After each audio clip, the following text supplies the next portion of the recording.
to another session of 20 Sides. We've been away for 2 weeks, but we are back to continuing the campaign.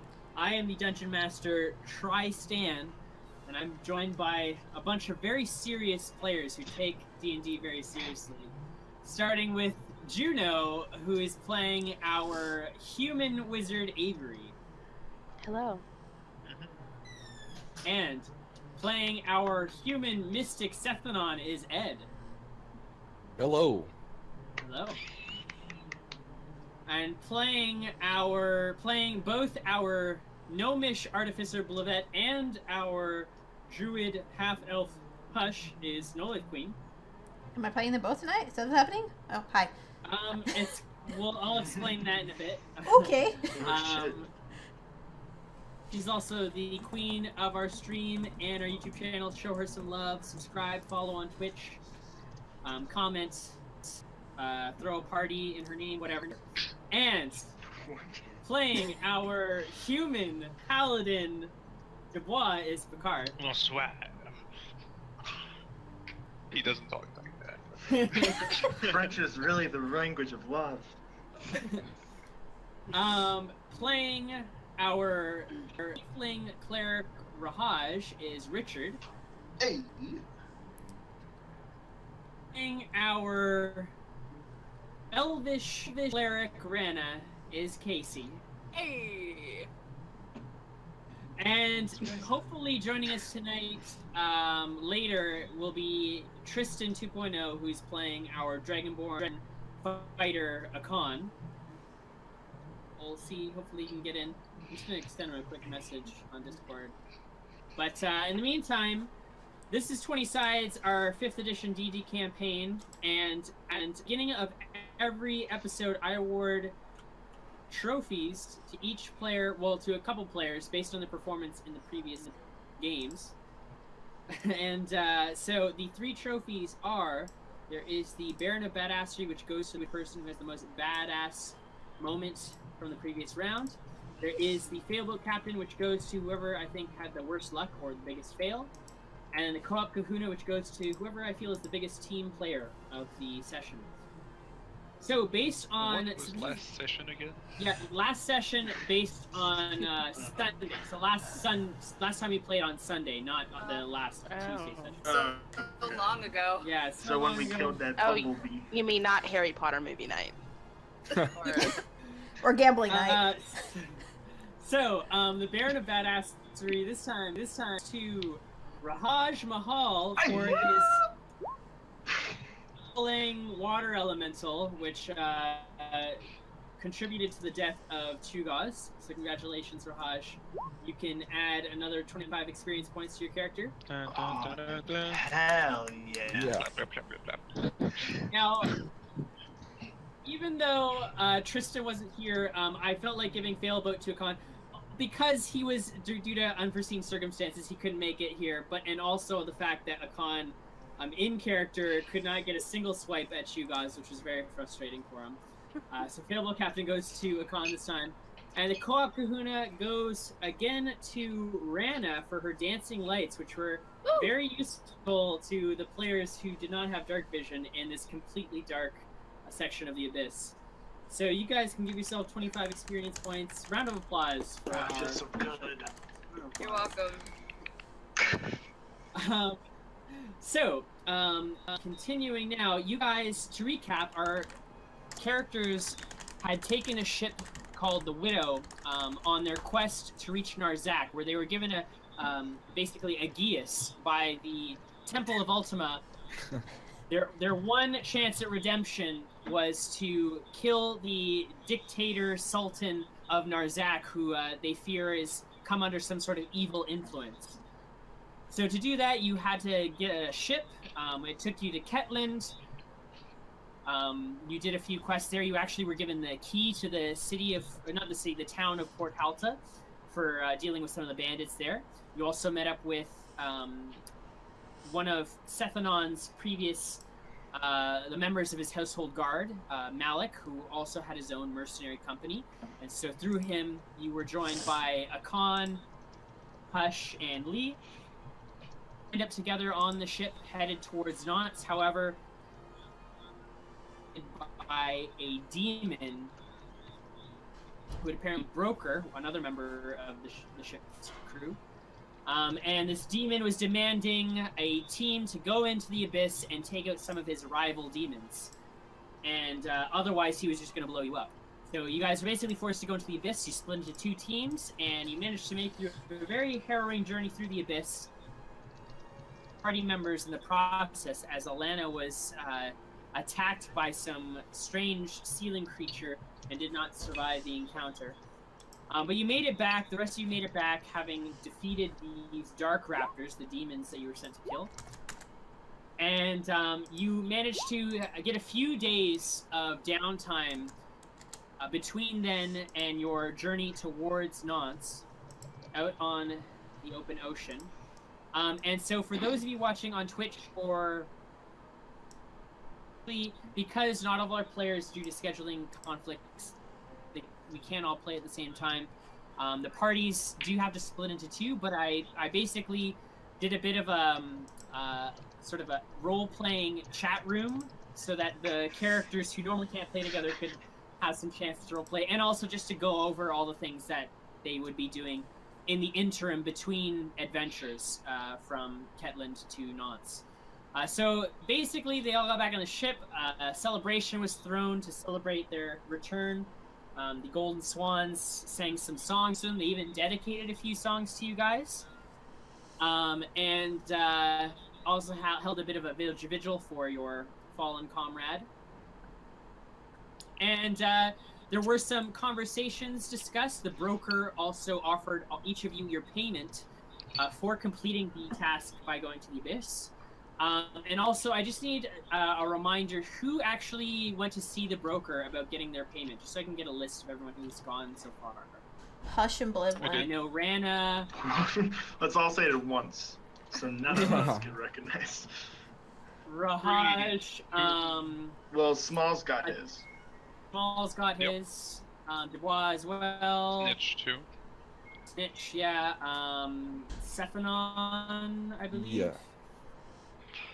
Sephanon, Biggie, and Biggie, I assume, as well. Yeah. Nobody, like, refuse? Well, to get Rahaj didn't get one. Smalls did get one. Smalls, but Rahaj hasn't gotten one yet. No. Okay. Alright, cool. So, yeah, basically, yes? I refuse mine. Oh, well. Very funny. Can you? Too soon.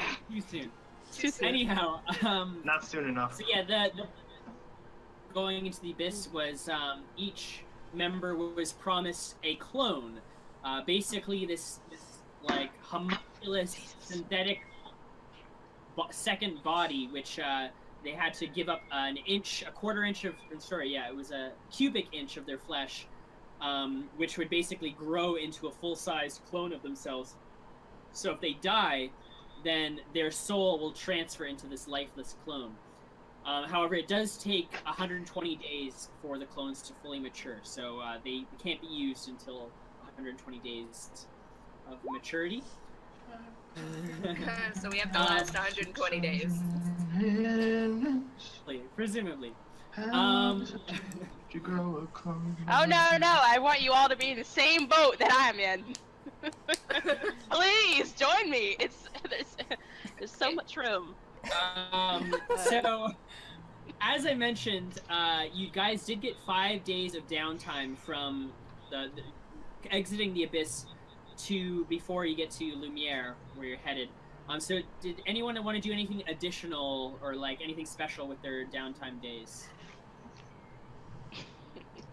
No? Okay. How many XP was it for a day of training? 5. 5. Yeah. I'll take the animal handling training. Yeah. Ooh. Yeah, you can develop skills, you can learn languages. It's all the rules are provided in the player's handbook. If you want to do something special that's not in the player's handbook, you're welcome to try. You just Do we all have by me Rosetta first. Stone? How do we learn a language? Well, you do have to spend a bit of money for like Gotcha, tutoring and materials, but like just a couple days you can like practice what you know. What if someone in the Um, party knows the language? Can you learn from them?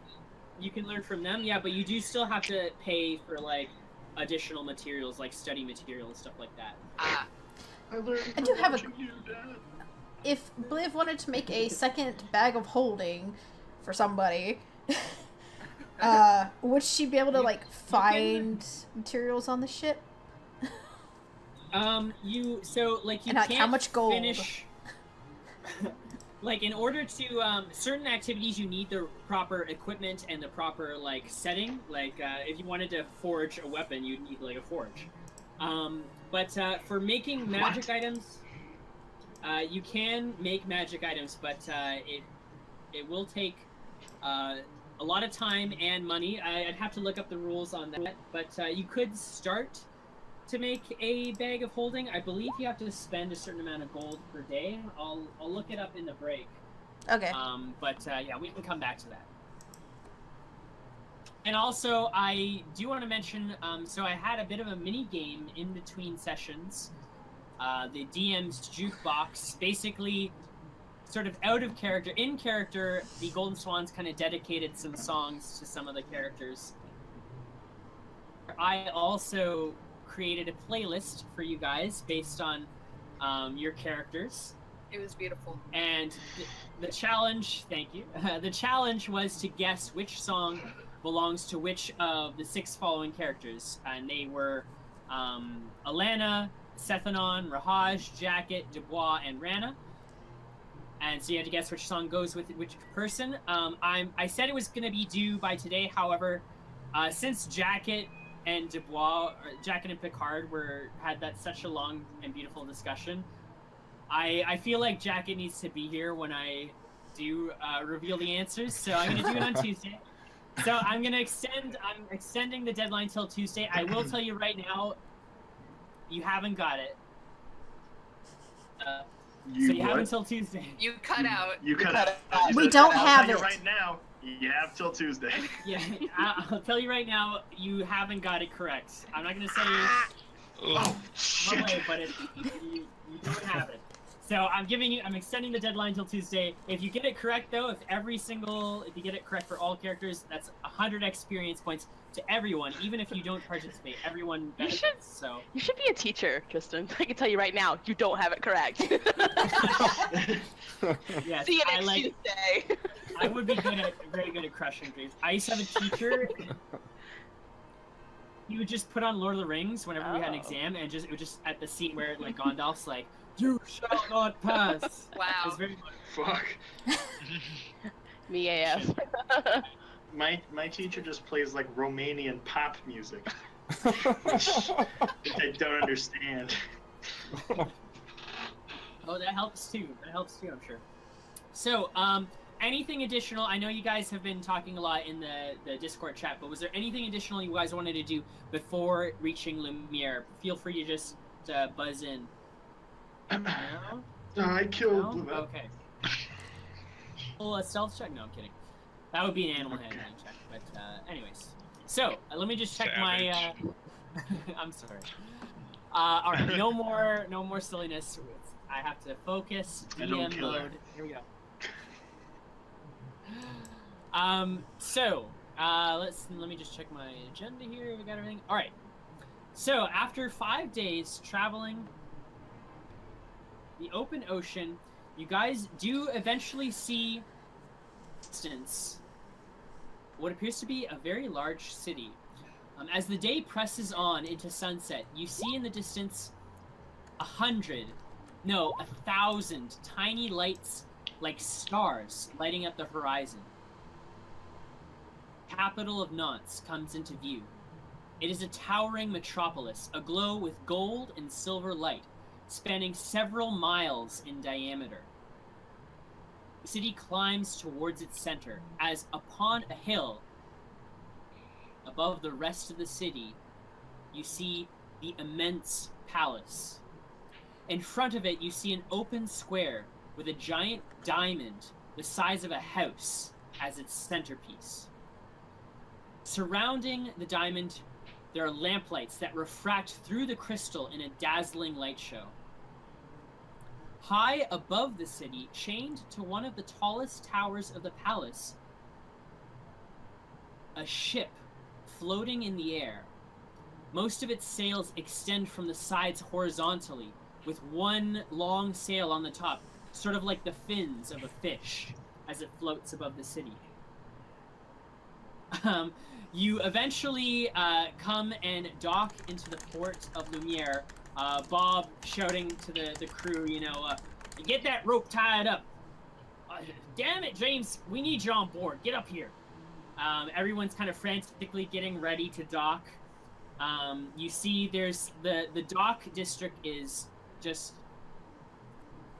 people. There's people all over the city. A huge population. And also the docks themselves seem to be hundreds of trading ships, fishing ships, huge galleys. They're all docked. You can see along sort of like the boardwalk of the docks, which is at least a mile long.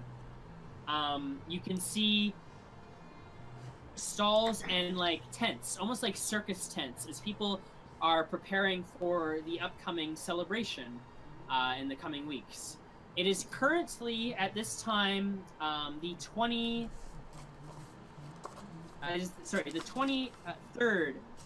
of Scorpia. It is Day Zeus. It's currently a very warm and clear evening, as you're kind of just coming into sunset now at 6 p.m. Yeah. But Bob turns to you guys as you all come up on dock and says, "All right, for the coming week, the Golden Swans have requested that we celebrations. Another week, but seeing as they're bringing a lot of moolah, might as well give them the benefit. So we're going to be taking off, let's see here, he checks his calendar, he brings out a sheet, like a notepad.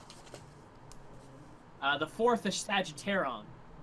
So you have that till then to do whatever business you got up to. And of course, you're welcome to stay aboard the ship if you need a place to stay.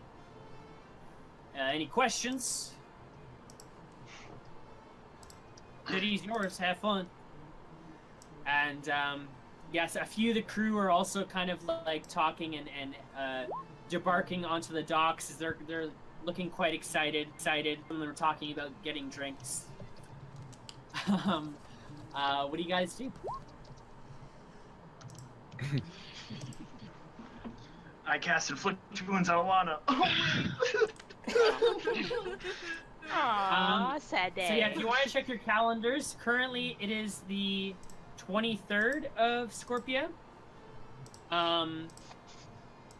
Y'all late. It's supposed to be here on the 22nd. Are leaving.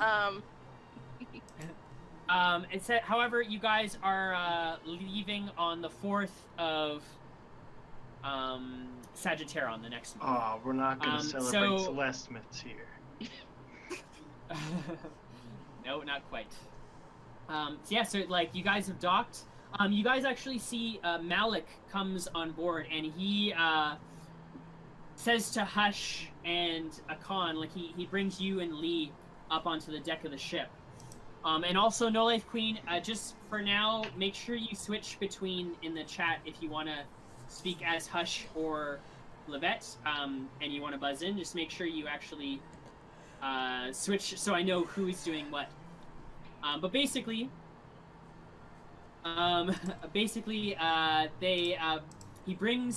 Malik brings Lee, Akan, and Hush onto the deck of the ship, and he says, "Well, looks like we have some time before we continue on our journey to Narzak. However, even though we haven't reached Narzak yet, our mission has already begun. We should already be doing as much as we can to prepare for the coming battle. Akan, I want you to check with your contacts. See if there are any bounties in the area, so we may... we'll need coin to pay for supplies and weapons for the coming battle. In the meantime, however, if you wish to resupply, you can explore the city as you wish. Tomorrow evening, so we can discuss our plans. Just takes off and starts walking into the city. Sethanon?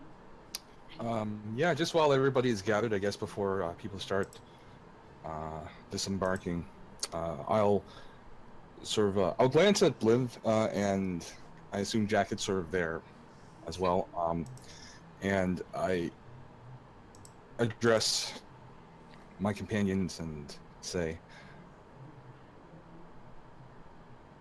I've already spoken with a few of our members, and I've also spoken with the broker. I've approached him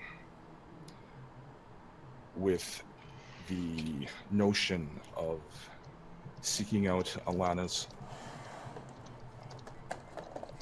spirit or soul. I've been told that I must return to the Abyss if there's any chance of doing this. I understand that obviously we have, as a group, a mission to see to. However, I intend to see to this task before continuing onward. I thought it fair to let you all know, now that we are here, that I may not be accompanying you for some time. If I survive this task, I will rejoin with you. You will be going alone, you say? At minimum, I am discussing the matters further with Blavette and Jacket. They both are willing to risk their lives in this endeavor. Well, I do believe that Alana should get a second chance at life, you know. Yes, If- I will accompany you eventually when you will have made plans. When you find out a way to make this work without a hitch. Yes, and I thank you for joining, and obviously you are doing this for Alana. I hesitated to speak with anybody, to be honest, about this. It is an extremely dangerous mission, and I understand, and I myself feel this, there must be hesitation to return to a realm such as the Abyss. However, when I spoke with Jacket and Blavette, it was because I thought they would have the most, how should I say this, the most motivation to do something like this. For others, I understand that you all have your own priorities. Not just this mission that we have in Narzak, but we all have our own lives. We all come from our own backgrounds where we have complications. I did not want to add any more to your lives. I do consider you all my friends, and that is why I remained so silent during our journey to this port. So, as Dubois said, I will be continuing devising a strategy and some planning. I still must speak further with the broker.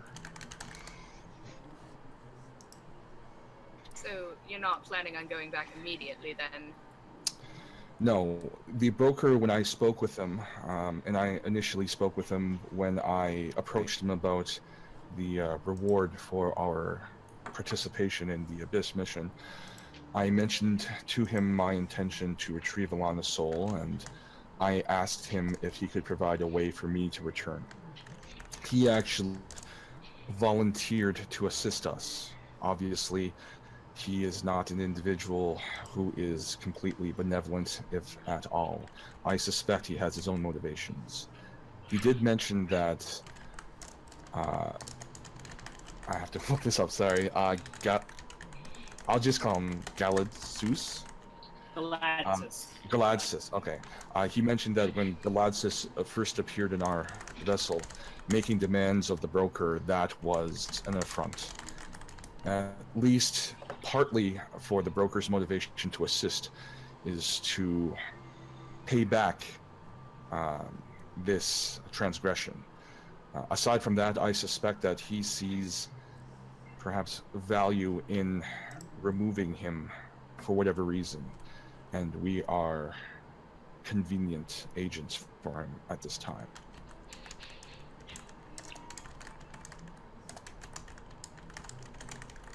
Yes, well, he certainly seems the type.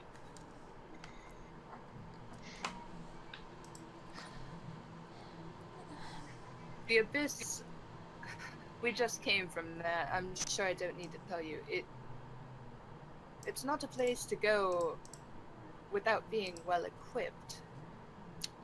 That is true. I was affected during my time there. It warped me. Fortunately, I was able to overcome it, but it took some time after our return from that realm. As far as preparations, to be honest, I am not certain where to begin, and I intend to speak further with the broker with respect to any kind of precautions he can either provide himself or perhaps recommend some kind of perhaps protection that whoever is deciding to go to the Abyss, we could perhaps devise on our own to ward us against the effects of its malevolence, I suppose, on those who enter. But as I said before, I understand that we all have our different goals, and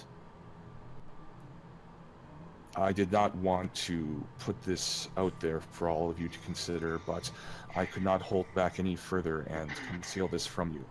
Obviously, this would have come to light once I departed on my own.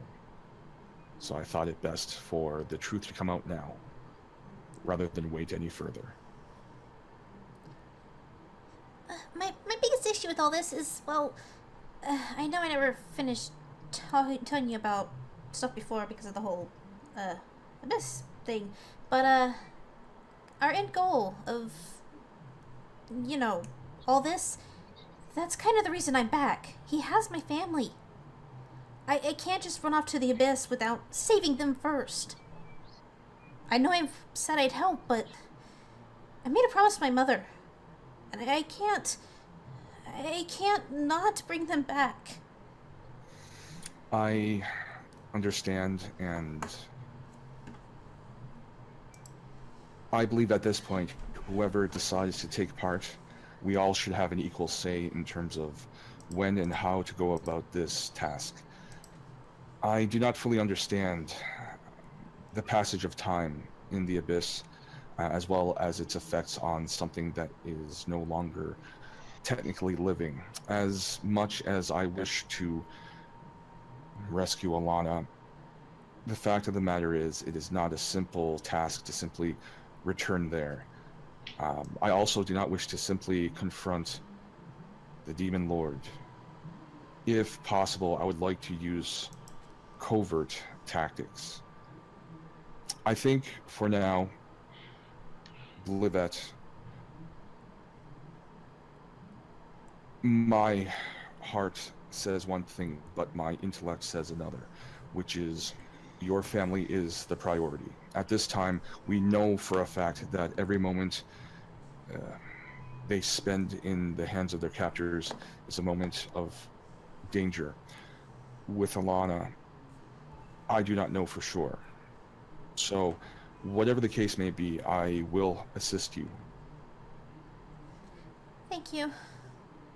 Of course. So then on, may I say something as a friend, as you said? Of course, please. As someone more exposed to death than most. Well, perhaps this is hard to say, but in my general experience, when people die, it's best to move on. Now, I know that that's incredibly easy to say and not so much to do, and if your mind is decided, then by all means, there's nothing I can say, but there's no telling what that place will have done to her soul, and there's no telling if what you bring back will even still be Alana. We do have the means to bring her back. I think Alana also deserves another chance. We might take. I think we should take this risk.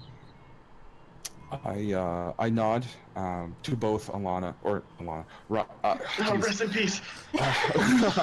I'm making all these mistakes. I nod in response both to Rana and Dubois' words. I have considered that very thing that you mentioned, Rana. Obviously, I have a unique relationship with Alana compared to everyone else, and obviously in the first moments of her demise I was not myself, combined with the effects of the abyss upon me. However, given some time, I am willing to discover the fate of her very being. If it is a case of something being forever changed in her, I hope I can see it before we return.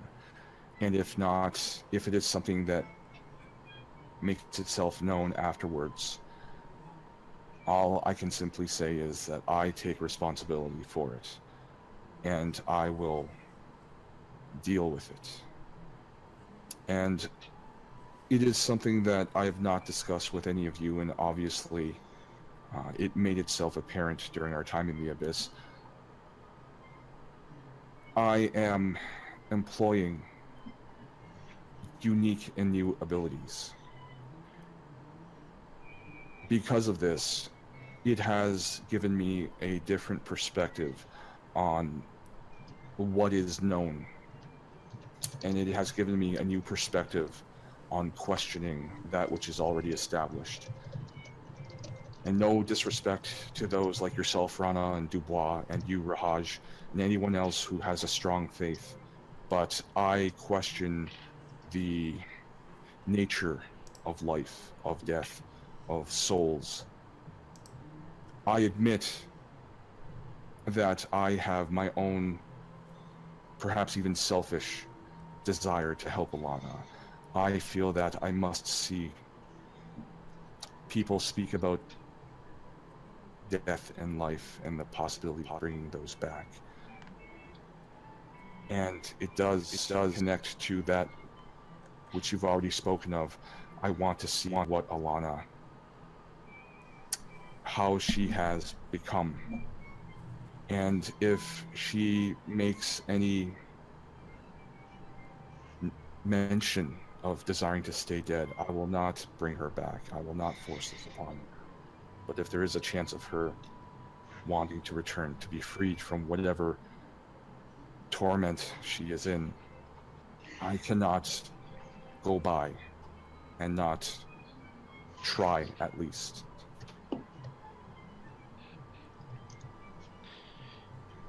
Yes, that's something I can understand. I think we're on the same quest here, you and I. And, I will support you all the way in your seek for happiness. You have my thanks, my friend.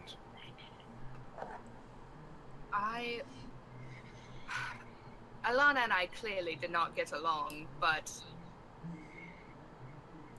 well, I won't be accompanying you there, but it's not because of that. I want you to know, though, that whatever happens, whatever you decide to do, whether it works or not, I wish you luck, and I hope it works for you. Thank you.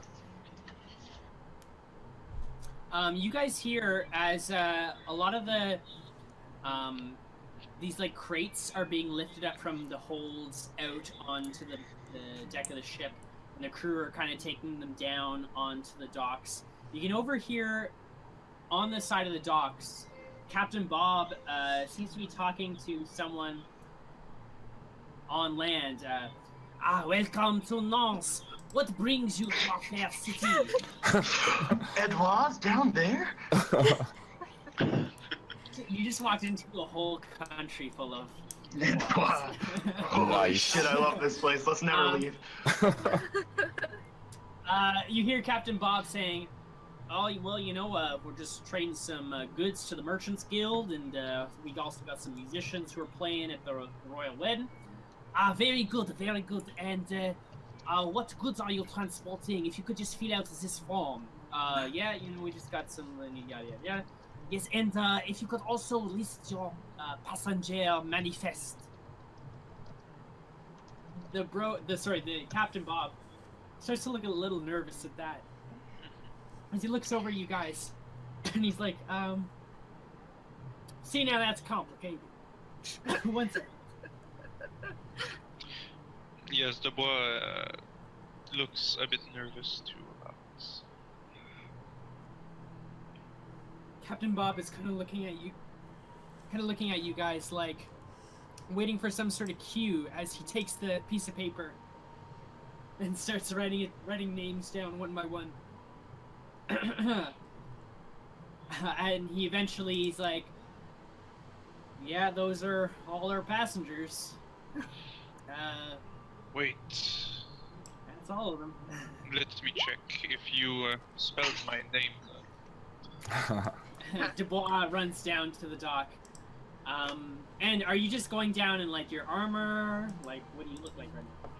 Well, while Dubois was on ship, he was wearing a simple suit, so he's not in any combat gear. Raj follows Dubois down to look as well. Okay, yeah, so you walk up. Wouldn't want you to get our names off. Raj grabs the thing he's writing on, looks at it, and says, "That is nowhere close to Sheathhead. Spell it correctly next time." Right, you know, these Nautian names, they always trip me up. Why don't you guys do it for me? These are, some of the other crew. This man's name right here is spelled S-H-I-T-S, and the last name H-E-E-D. Dubois gives him a funny look. The dock inspector's like, and from where do you hail? Nuns, of course, but it's a merchant family. Weimar. That makes sense. And he just kind of looks over the names. Very well. Welcome to Nantes. I hope you enjoy your stay. Kind. Glad we could work that out, shithead. And then Raj rubs him on the head and goes back on the boat. Meanwhile, across the city, despite the intense overcrowding of Nantes, is like hundreds of people, thousands of people are flocking to the city for the wedding. A room at an inn in Quartier Vert. That is the green district, for those of you who can't speak French. So you've been actually in the city for the day, as the broker told you that he was going to be arriving on the 22nd. However, no late. record of the widow arrived yesterday. So you had an extra day in the city. Was there anything that you wanted to do in the meantime while you're waiting?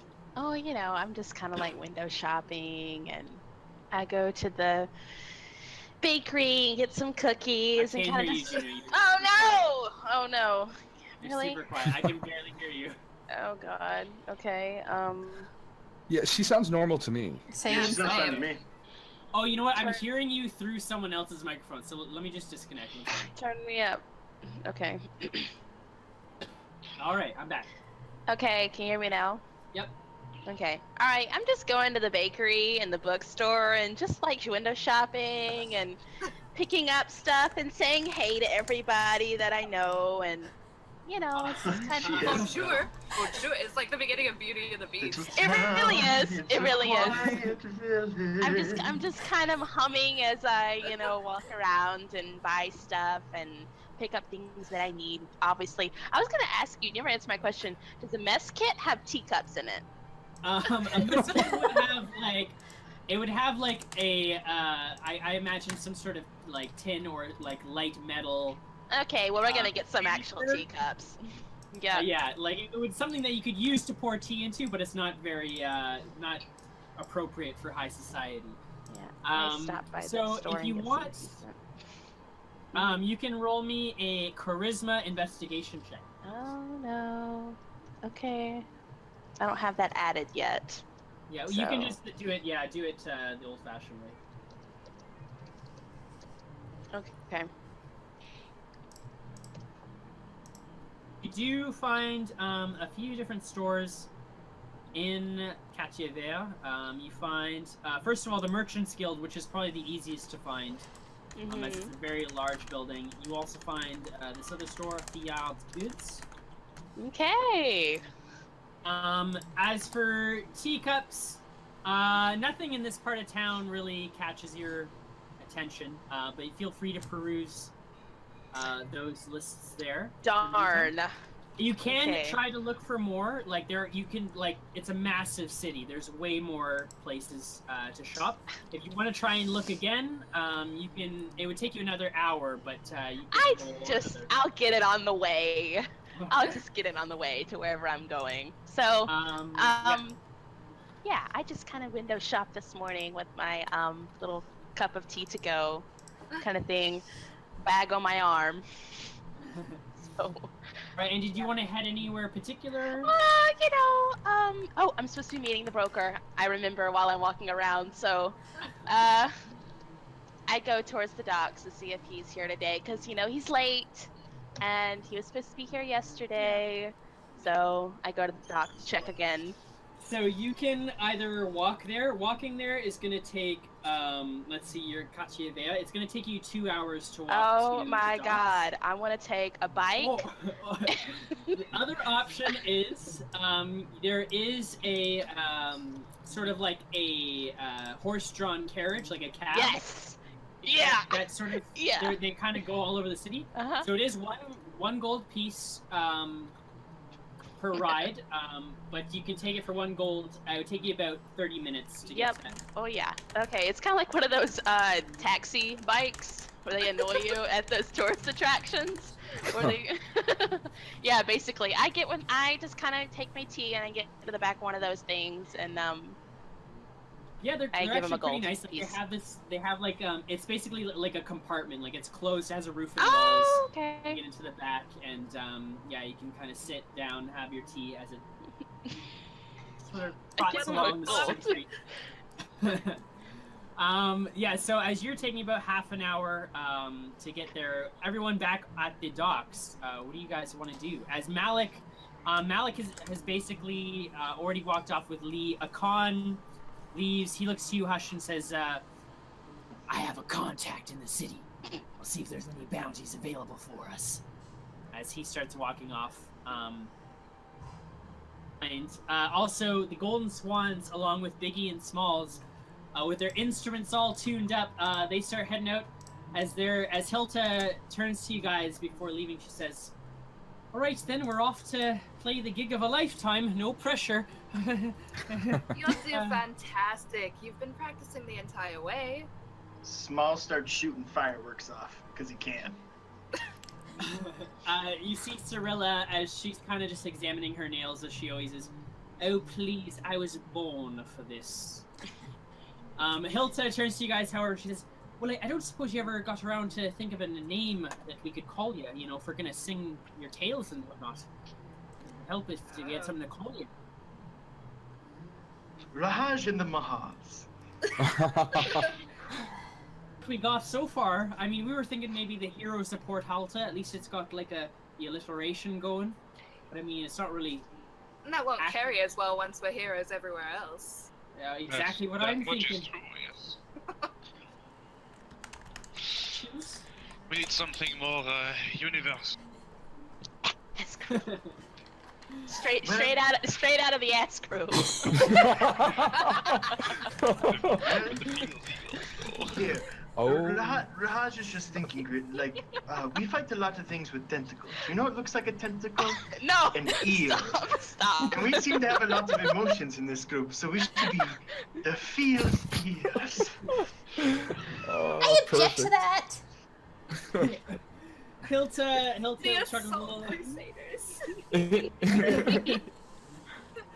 Well, I mean, it should work as a temporary name, just in case The until you feels think of something better. Small says, that is the best fucking name I've ever heard. I mean, you could just not use a name, just allude to it, give it more mystery, and then later when you reveal the name, it's a big twist. I mean, now, to be fair, you're not... The procrastinators. Really are, though. But being a bard and all, it really is a lot harder when you don't have, you know, something that rhymes with heroes or whatever. You know, it's kind of doesn't really work into the. What was that the broker called you all? Shadow Striders? Oh, that was pretty badass, actually. Well, it's badass, but it's not the only thing we do. Sure, we also No, but feel eels. But it could mean a lot of things. What about the plane striders? I mean, you've been to multiple planes at this point. I don't think we should really That's really advertise illegal. that. That's really illegal. I mean, you were already arrested, weren't you? Yes. Yeah. Fly United. Sorry. In a name now, we're leaving for the palace. They need us. Well, How about we just since shorten they it to needed Striders? us And they gave us a mission. Don't we have free reign over this? Are we not forgiven? Oh, yeah. How, I regret. Go on. Honestly, I agree with Hush's suggestion. Just Striders. I mean, we do tend to just go about as we please. Alright, then the striders. The striders work. Makes us seem like merry folk indeed. oh yes, we're Very so well. merry. False advertising is what that is. Jacket. Jacket is just like quietly, like just mumbling to herself, like, at this point, I'm willing to take anything. So whatever you think is best. That's true. That meeting wasn't particularly helpful, so guess we just have to wing it. It was pretty weird, actually.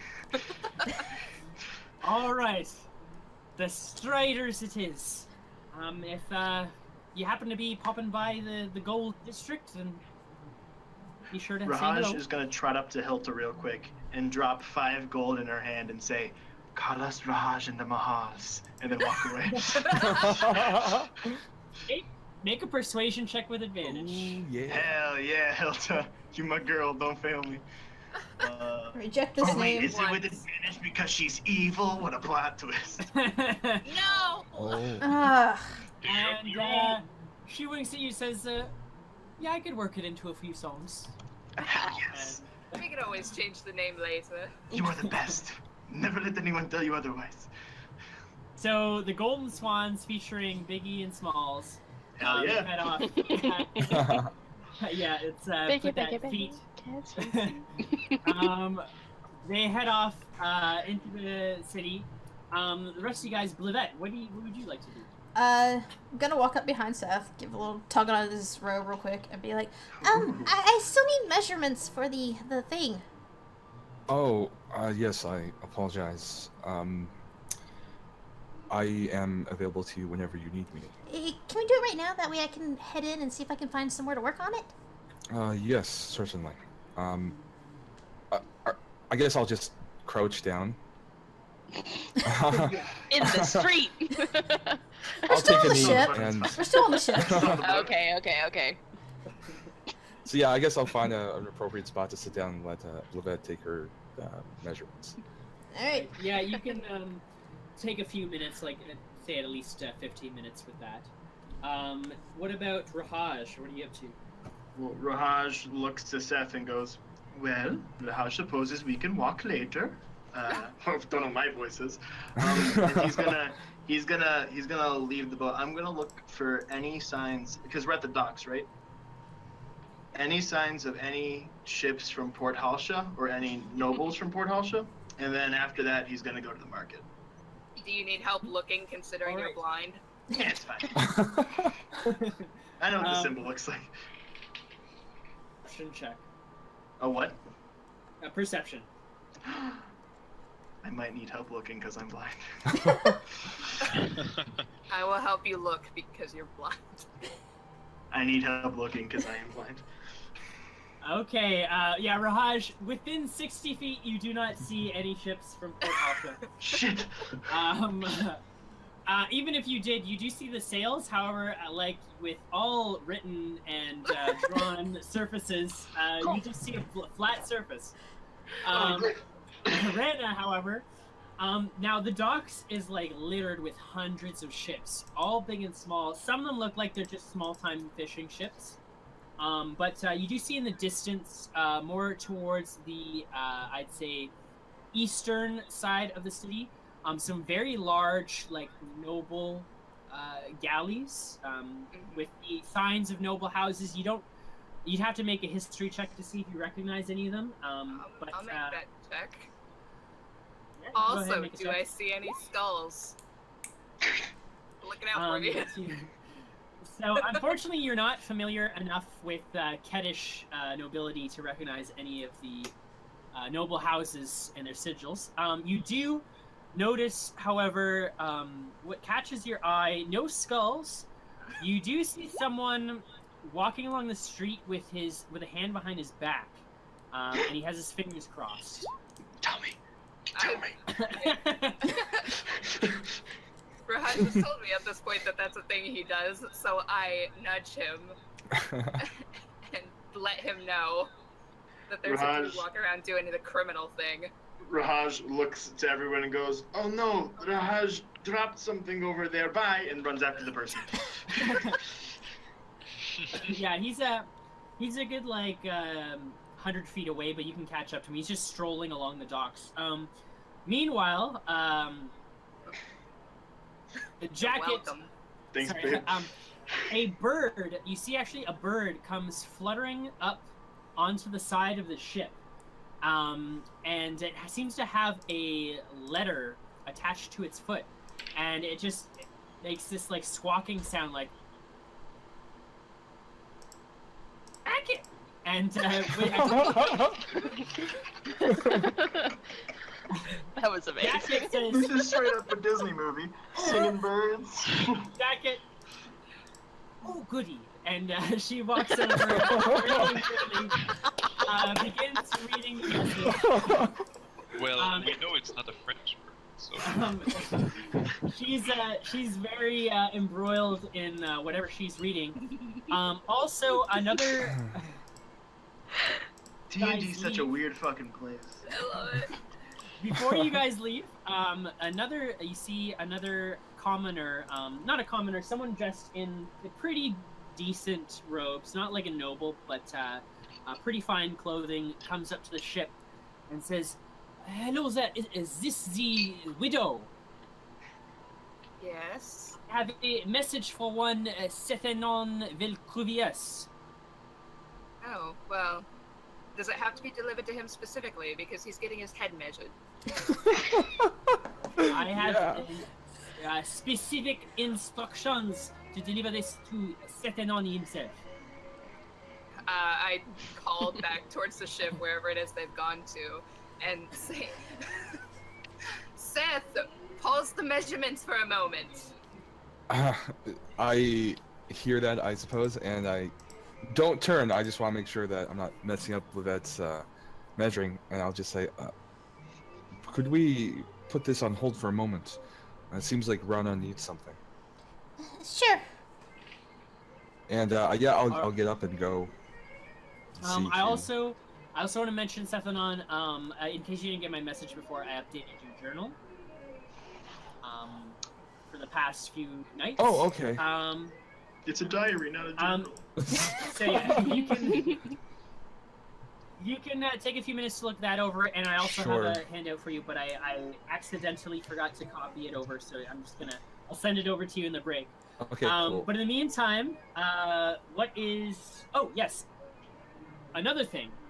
So, Hush, as you see everyone's kind of like on the deck of the ship, over, like crew are lifting boxes out onto the docks, you see Rahaj wander off, Sethanon comes up to read his letter, Jacket's in the corner reading her letter, and the man standing next to you, with like really furry legs, wearing kind of like a small green vest with horns, like these sort of like goat-like horns sticking out of his head. He turns to you and says, "Well, well, such a busy city indeed, isn't it? Looks like everyone is getting letters except for poor little us." What language is he speaking? He appears to be speaking common. Okay. As you look next beside you, you see what appears to be, what can only be described as a satyr. This very short, very like hairy man with the legs of a goat and goat horns, with like a pale sort of Goat? He's also in his hands. He's holding a pipe, like a very traditional curved pipe, with some smoke kind of billowing out of the end of it. Oh yes, poor us. Well, what shall we do while we're here? Get some shopping done, perhaps? Why is it you want my, shit words? I switch over to Sylvan just because common's hard. And why do you want my company? Well, dear sister, I wouldn't go anywhere without you.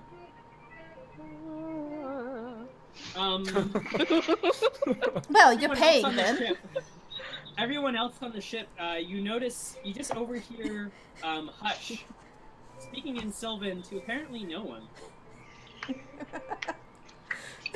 She's lost it. She never had it. I don't know her well enough to know if this is normal or not, so I'm just gonna ignore it. Yeah, I was about to say, who's Hush?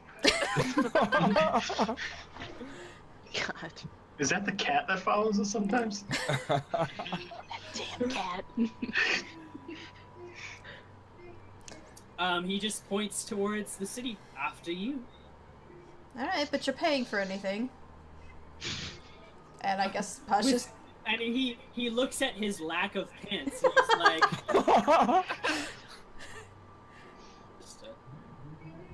Oh, I'm sure you can find a way. Satyrs don't have to wear pants? I'm switching characters. Hush. Hmm? What is Hush doing? She's just gonna start off into the city. She was going to anyway. She's kind of in awe of everything because it's so big and shiny.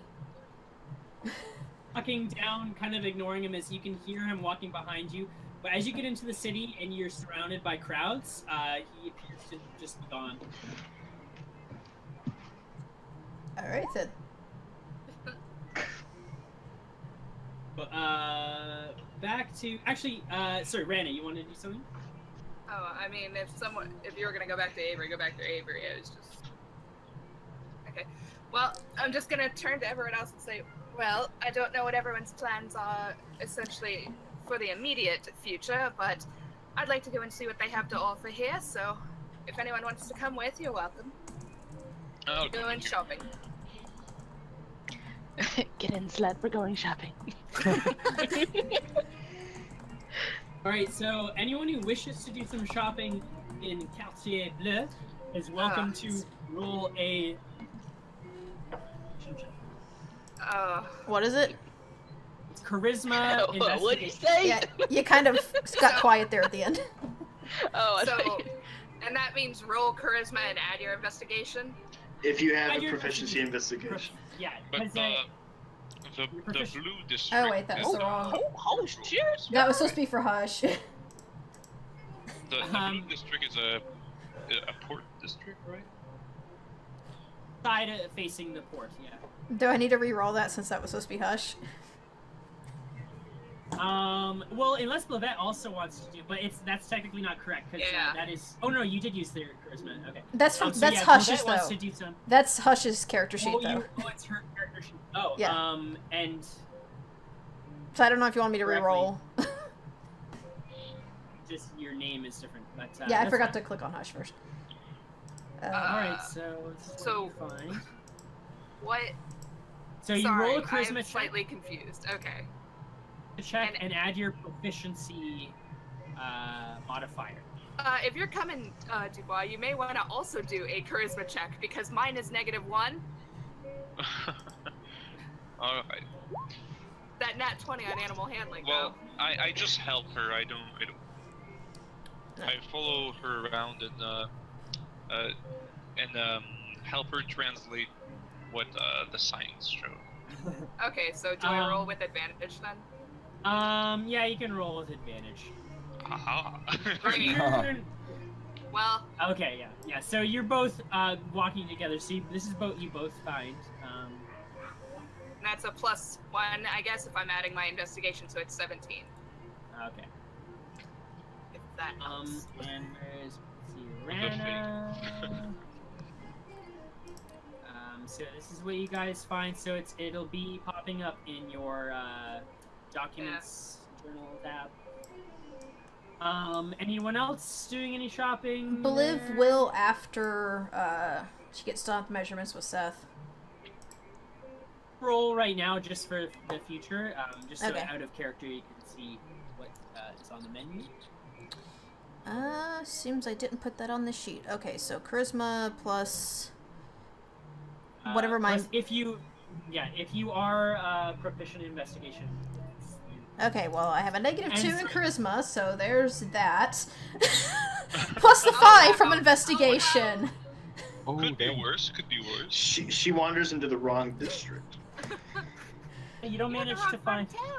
She winds up at the abyss again. Like, what? You do find what appears to be a coiffeur, a hairdresser, but no shops. And sorry, to clarify, Rana. So it's your charisma. You roll charisma, and you add your proficiency, not your investigation, because your investigation adds your Okay. intelligence and Okay, your. so then just your proficiency bonus. If you're proficient in investigation. Oh, If well then you I'm are- not, it's 16. Oh, yeah. So then it would just be 16. Yeah. Okay, thank so, you. It's basically Well. yeah, because if you know how it's calculated normally, it's like normally you would calculate it. It's just that way. So I'm gonna suggest as you guys take a bit of time to read over the list of inventory there. I'm gonna say we take a brief 10-minute break there. Yeah. So we'll be back at 16 minutes past the hour. For anyone watching on Twitch or YouTube later, be sure to comment either in the chat room or in the comment section if you have any votes for who you think deserves to win each trophy. They are, again, the Baron of Badassery for the most badass moment. We're going to have tons of badass moments this episode, let me tell you. Sailboat Tell you Captain what. for the biggest kill, and the Co-op Kahuna for the best teamwork of the night. And I'll consider tally all your votes to award them next week. And I will see you guys all in 10 minutes. All right. Alright. We're just characters to you. Yes, that's correct. Welcome back to 20 Sides. Continuing our shopping adventures in Le Vie de Lumière. I can't even speak. Wow. So you guys were just headed through the city to do some shopping as Sethanon, you just received a letter, which you should be able to read now. Okay. Yeah, so you received the letter, so you can look over that. In the meantime, at this point, I would say, Avery, you would have made it in your cart all the way to Quartier Bleu. Okay. So I'm just gonna do a little. Sacre bleu. I'm tiny. Everyone's shrinking. Dubois.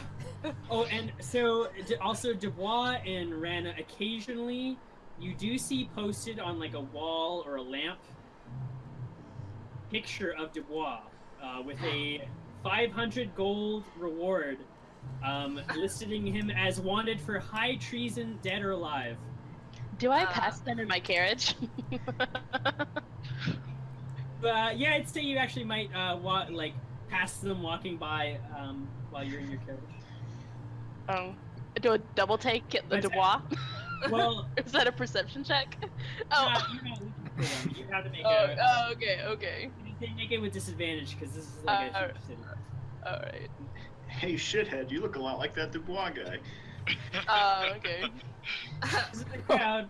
More faces in the crowd. I glance at the poster and then I glance towards Dubois and I say, is it wise for you to be walking around? I'm asking myself that too. Did you just not think when you came out here with me? Well, I thought I was one of the only that you have come which is well, it's not far away, but it's definitely not here. Do you think we should head back and get you some sort of disguise? Because I can tell, 500 gold, quite a bit of money. I can tell that's going to be a bit of a problem going forward. Yes, you're right. Have you considered shaving? I will not. How dare you? I would rather die. I would rather opt for something more in the line of clothing or a helmet covering. Yeah, I can't imagine clothing would help you much, given that it's put a pot on his head. I can't imagine clothing would help, given that the drawings of your face, but a helmet might do. Unfortunately, I must say that I am not really current. My wallet does not. Well, my purse actually does not permit me to buy anything of the sort. Given that it seems like it might be a bit of trouble for the group overall, I might be willing to loan you some money for this expense. You're too good. If you know where we can go that might sell helmets, because around here they just seem to be selling shit. Yes, I do believe that would be the Quartier, the Green District, but that's also a more busy district. Should I go there myself and you head back? What did you say, Tristan? No, go ahead. Well, if it's not safe for you to be walking around, I suppose I can find a helmet somewhere and then head back. well, you could always find an ill-fitting helmet, but I think we would need a measurement for it. Do anything more than cover my face. Otherwise, I can just get a hood or something. A hood might work. I mean, I don't want to just stick a sack on your head. I feel like that may draw a bit more attention. Just a paper bag with 2 holes cut out. And a face drawn on. Yeah. Otherwise, we might. Well, you might want to search for someone who deals in disguises. Get, I don't know, some wigs or anything. Well, I wish we'd known about this before Raj took off. I'm sure he would have found someone. Well, do search for any shop that goes by the name of Costumier. I'll write it down for you so you remember. Alright, I'll continue forward. I'll keep looking to see if I can find you a hood or a helmet or something, and you just go back to the ship. Don't draw attention. Alright. Don't bring me anything ridiculous. If you do, I'll just Oh, you have no ship choice but it. to wear what I buy you. I'm paying after all. Oh. You're right. No, actually, you're loaning me that. I promise you, it will go very well with your eyes, which will be all that you'll be able to see. My Ultima. I'll go back to the ship. Oh. Rana and Dubois, you can take a point of inspiration. I already have it. Well, I'll try to make a stealth check to Yes. just stimulate my face and use my advantage on that. Okay, yes, so you can roll a stealth check with advantage. Then can I use it to try and find whatever fucking shop he just put me in? Nice. Yeah, you, being a lot more self-conscious, Dubois, you kind of just inconspicuously keeping your face to the ground so nobody I can just notice put my hand on my mustache.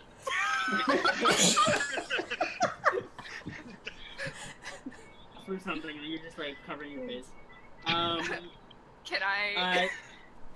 So it'll take you, you've already, like, done one search in this part of town. Do I have to press further in to find the shop he was talking about? Are more shops that you haven't discovered in Quartier Bleu, so you can spend another hour searching Quartier Bleu to roll again, or you could, it would take you an hour to walk to either Quartier Blanc, Quartier d'Or, or Quartier Rouge. Jesus.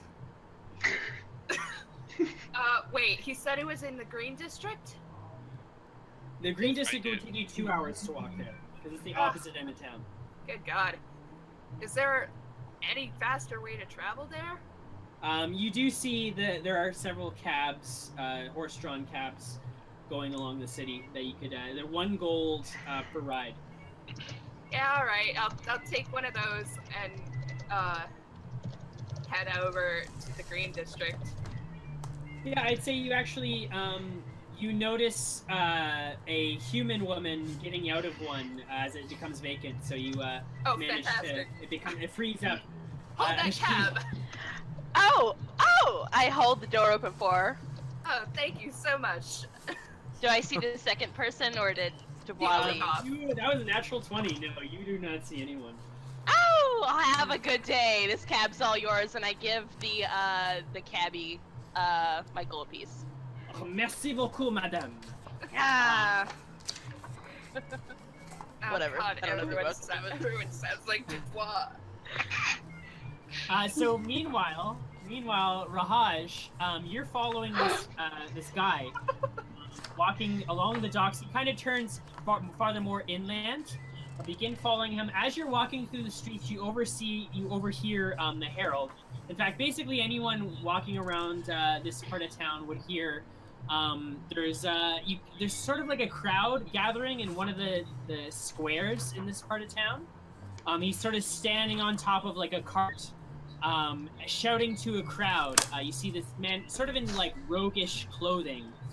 He's shouting to everyone, "All for the tricks that the nobility have played on you. For years, Catland has been our enemy, and now the Queen wishes to make them our friends, joining Prince Marcel to the vile Lady Shara. Don't fall for this. You," and he points to like an older-looking lady, kind of like pushing along a trolley. "When the cattish dogs burned our farms, they raised our villages, and they kidnapped our children. The children of these vile soldiers back as friends. Let the nobility know that we do not accept these foreigners." Crowd are kind of like, kind of like nodding and like yelling their own kind of curses as well, along kind of agreeing with this guy. But you eventually follow this man. He leads you into an alleyway where he ends up stopping and leaning against the wall, just waiting for you. Rahaj, you had a question. Were there any tieflings? Just anywhere? Any tieflings? Make a perception check. Natural 20? No. You only have 60 feet anyway. Shh. Ah, yes, 6. I mean, you see people of pretty much every race. This is like a very multicultural city, but not specifically any tiefling. Like elves, yeah. Maybe some dwarves here and there. Maybe even like a genasi if you're lucky, but no tieflings. However, you do follow this guy into the alleyway where he turns. Before I get to that, sorry, Blavette, did you have a question I was just wondering if you looked up that stuff on the bag of holding. earlier? Oh, right, no, I forgot about that. I'll get to that. Okay. Sorry. But yeah, so you come on this guy and he's kind of just leaning against the wall waiting for you, Raj. Well, Rahaj just walks up and quietly says, we have a mutual friend. He looks over to you and his eyes, he kind of like... This is... by Sirik, it worked. Yes, please, you are the one, aren't you? You are the cleric. Oh, you've heard of me. Matter of fact, Raphael had a vision that you would come to help us. Sure. Yes, Raphael and Rahaj go way back. Very good, very good. Please, come with me. I will show you to our hideout. And he begins leading you through many different alleyways through the city. In the meantime... All right. Avery, There you go. Avery, you debark at the docks district, and you can see the many different ships. And you see now the Widow is docked according to the ship manifest. There's kind of like almost like a notice board with like all the names of the ships, and so you can see there that the Widow is listed, along with all its passengers, including what was his name, Shethead, listed as one of the passengers. Gosh. Poor soul. And I just kind of walk up to the boat. To be named Shithead, and I just kind of make my way to the Widow. You make your way up, and there's many different crew going up and back and forth on the ship. You're abruptly stopped by a very large, like 7-foot Goliath woman. Goodness. What is your business here? I go, hello, madam. My name is Avery Winters. I have some business aboard. I have a meeting with one of your passengers. Which passenger are you here to speak? The grumpy one, but he's also very sweet.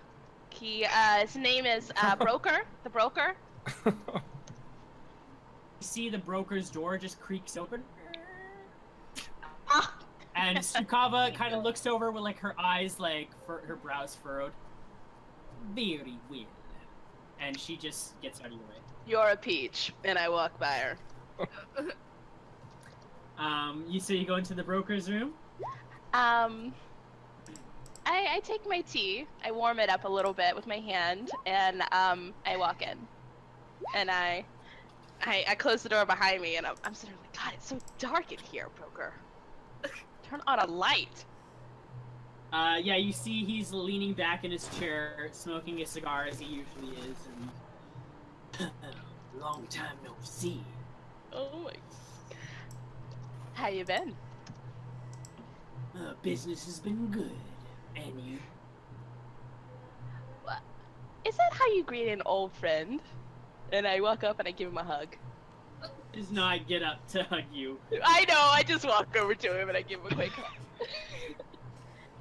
hug. He kind of just like awkwardly backs away, and he's like, I still go for it.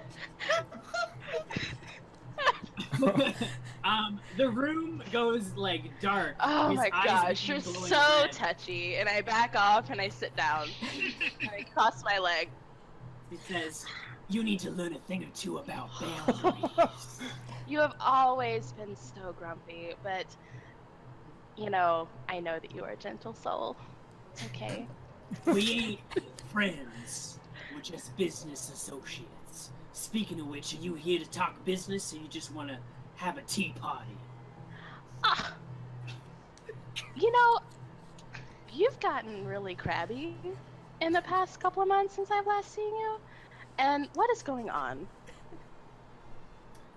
Hey, I could just give that bounty to your rival. He just left a few minutes ago. Oh.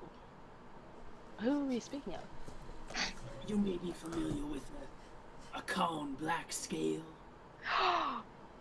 He was on here?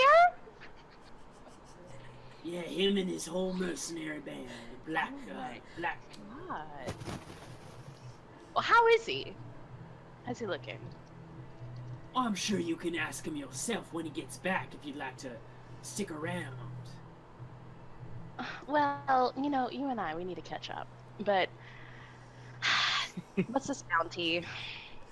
Right. So, if you're gonna make the 1,000 gold pieces, this isn't quite gonna get you up to that, but he'll get you most of the way. Mm-hmm. Ever heard of the Beast of Vermandois? I kind of lean back and stir my tea. It doesn't ring a bell, but continue. There was some sort of monster terrorizing the countryside south of Lumiere, the Duchy of Vermandois. Some sort of giant wolf, they said it was. Well, luckily the thing's long dead. However, some bandit has taken it up as his own personal mascot. Of course. Dressing up as a wolf and setting villages on fire, you know, the usual deal. Well, You know that's a thing, right? People dressing up as animals, broker. Did you know that? He just stares at you, smokes his cigar, like, I'm not answering this question. Anyway. So. Right. So, the Duke is offering 600 gold pieces to anyone who takes out this beast. Now, I happen to know a gnome who's headed that way. She happens to know a shortcut. Can get you there in just a day. Who is she? To drive you there free of charge. Oh, is this one of your deals? And I just kind of grin and I lean back. No contract necessary. I'm offering you this one as a reunion gift, you could say. A reunion gift? Is that what we're calling it? Call it whatever you like. As long as you're far in the Duchy of Vermandois and out of my hair, at least for a couple days. Okay, broker. Now, Mip, she's leaving on the 25th. So make sure you finish whatever business you have to do here in the city before then. Mm-hmm. She won't be waiting around for you, and it's a long walk to the Duchy of Vermandois. Mm-hmm. The county of Brisbois, that's the one that was last attacked, so she'll be taking you there first. Mm-hmm. Is there anything else in the area? A number of small farming villages you can do while you're there. Oh, You know- there's another bounty. Go ahead. Not sure if you'll have any luck with it. Uh-huh. The Bois de la Tremoille. Now, if I were him, I wouldn't set foot back in town, but apparently they're offering 500 gold for his head as well. What's his name? And I kind of just lean in. Sierre de Bois. You can't miss him. He has a really obnoxious-looking mustache. Oh, you know, I think I saw his post. I think they kind of drew his nose a little big. Is that how usually it is? Is his nose usually that big? Okay, I'm being mean. I'm sorry. You know these Nomsians and their crazy ideas. Oh, that's bad. That's bad, broker. That's bad. I ain't here to Okay. be polite.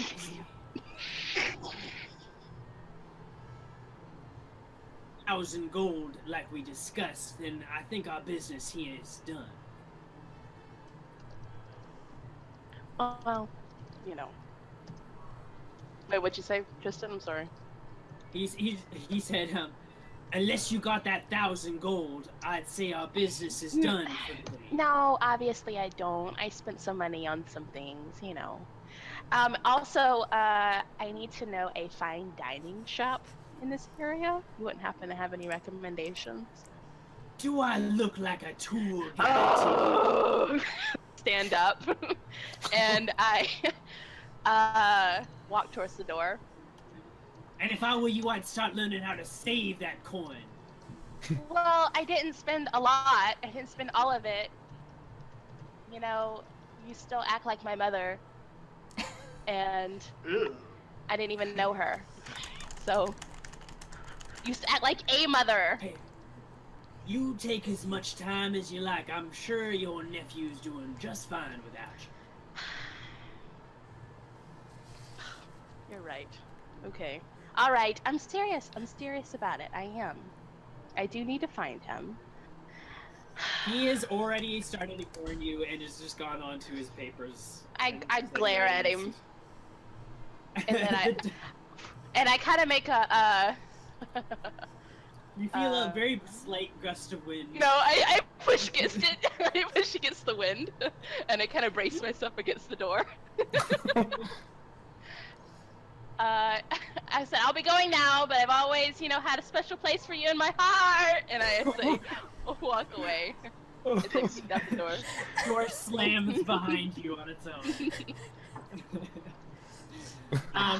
In the meantime, Dubois, what is Dubois up to? Well, Dubois would go back in the hold and Hide. basically. Like I fucking said. So at this point, I want you to roll another stealth check, and Avery, I want you to roll a perception check. Okay. Oh. This is hilarious. So soon. I mean, Okay. I keep the same position I had last time. Oh my god. Oh. Yes.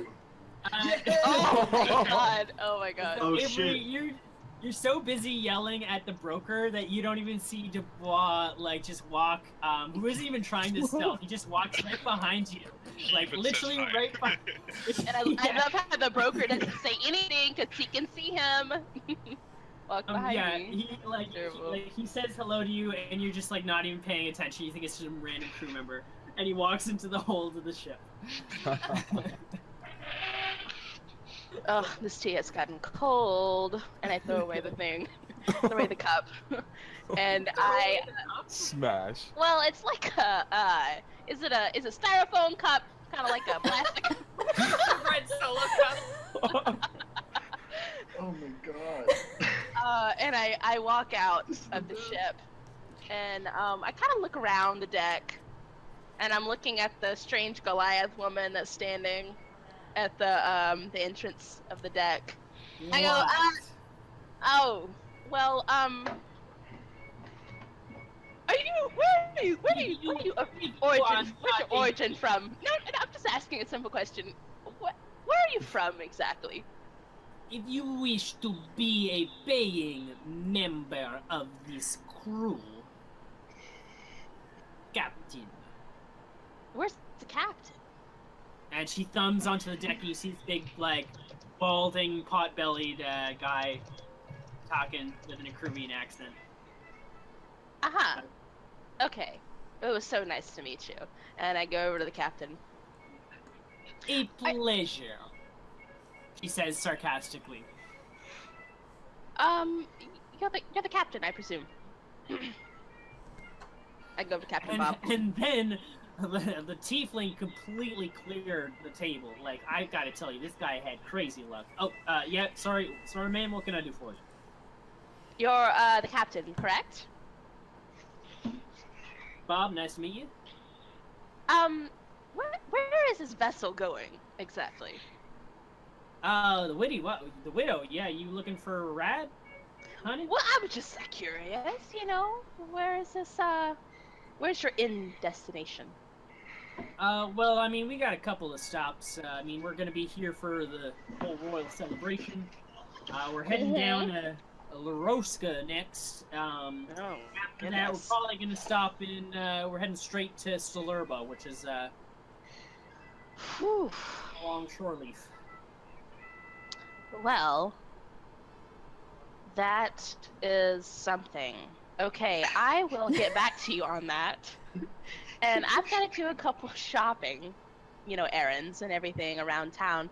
And I might be joining you. I don't know. It depends. How much?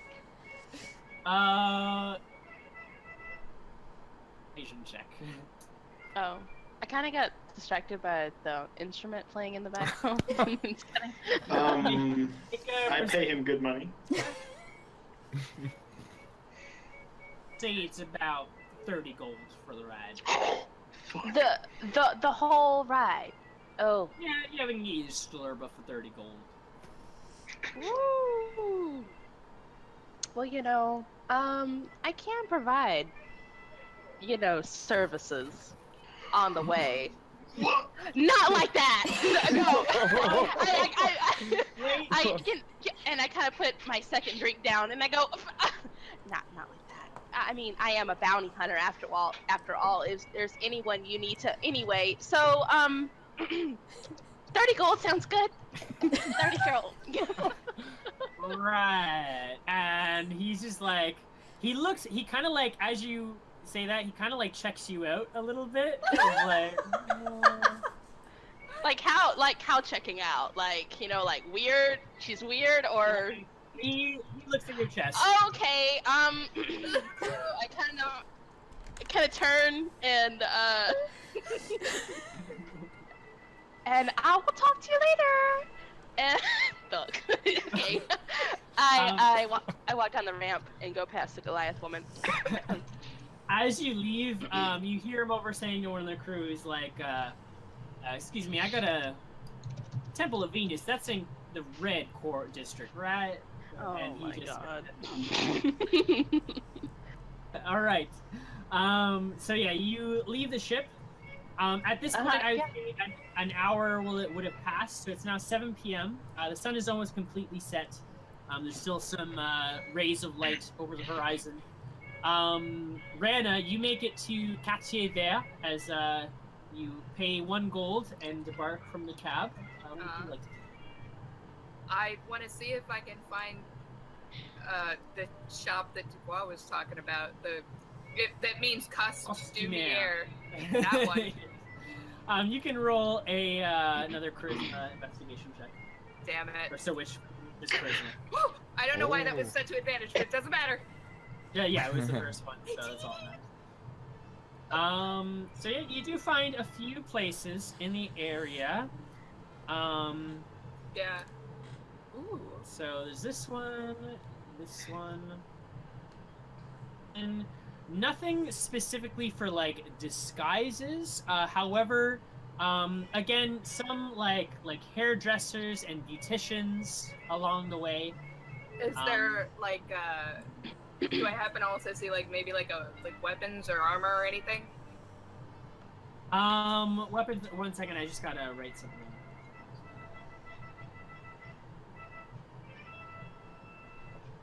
Jesus, that's beautiful.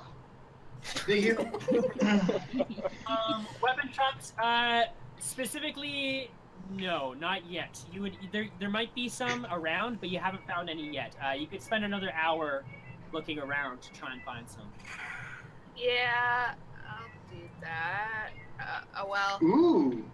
Good. Nice. I'm gonna. Fuck.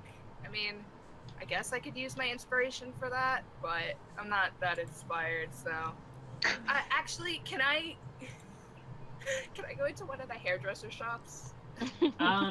Yes, you can. It's Edgar. Hello there. What can I do for you? Yes, thinking of... Oh, it's so beautiful. Are you a new customer? Please tell me, yes. Yes. This guy just like fawns over your hair and like your dark complexion. Please don't mess with the style. I just had it done this So morning. exotic, such an Yes. exotic beauty. Thank you very much. Seriously, don't mess up the hair. It was already done. But I'm thinking of trying perhaps something new, but I'm not sure if I want it. I was wondering if you happen to have, well, wigs of a sort. Oh yes, wigs. Curly hair is very in demand right now. Make a persuasion check. Persuasion. Damn it! He comes out with a bunch of different wigs, all different hair colors, all different styles, and these ones mostly long hair though. Yes, these very fine wigs are 10 gold each. 10 gold. What a steal for quality like this.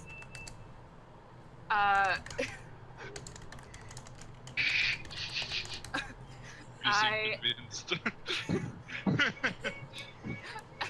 I take one of the short wigs and just like kind of put it towards my head and go, what do you think? Short, new style? Oh, it looks lovely, but your hair is already so perfect. Such pure blanche white. It is so hard to find. Yes, I mean, well, I do owe that to, well, my race, I suppose, but I, I'm just like awkwardly looking at the wigs now, just like, uh-huh. Also, Rana, you will notice on your character sheet, I've added a new resource. I want you to add +1 to your notoriety. Oh, good. Oh shit. Oh no, that's bad. No. Notoriety is not a good Famous thing meter. to have. 1 star on your GTA. As you see, as he like says to himself, oh, I cannot wait to tell my friends the wonderful new customer I have found today. I'm gonna kill him.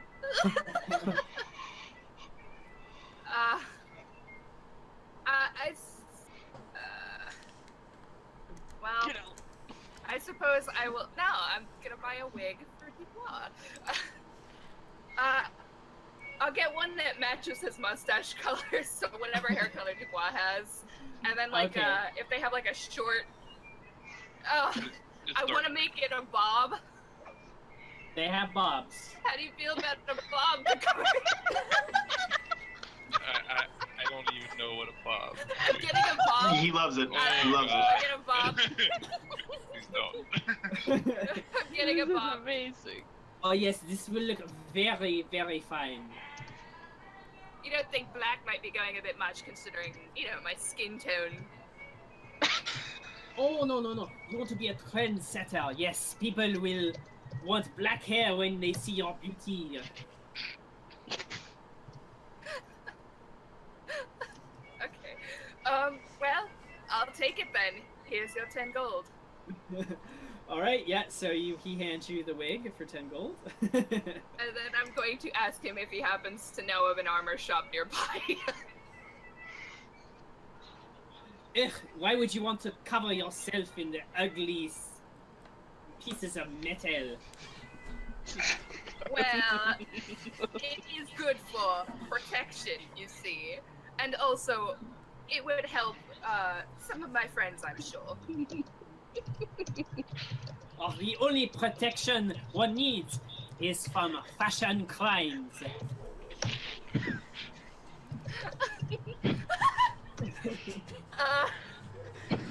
That's very, very helpful of you. Thank you. And I will just take my wig and leave.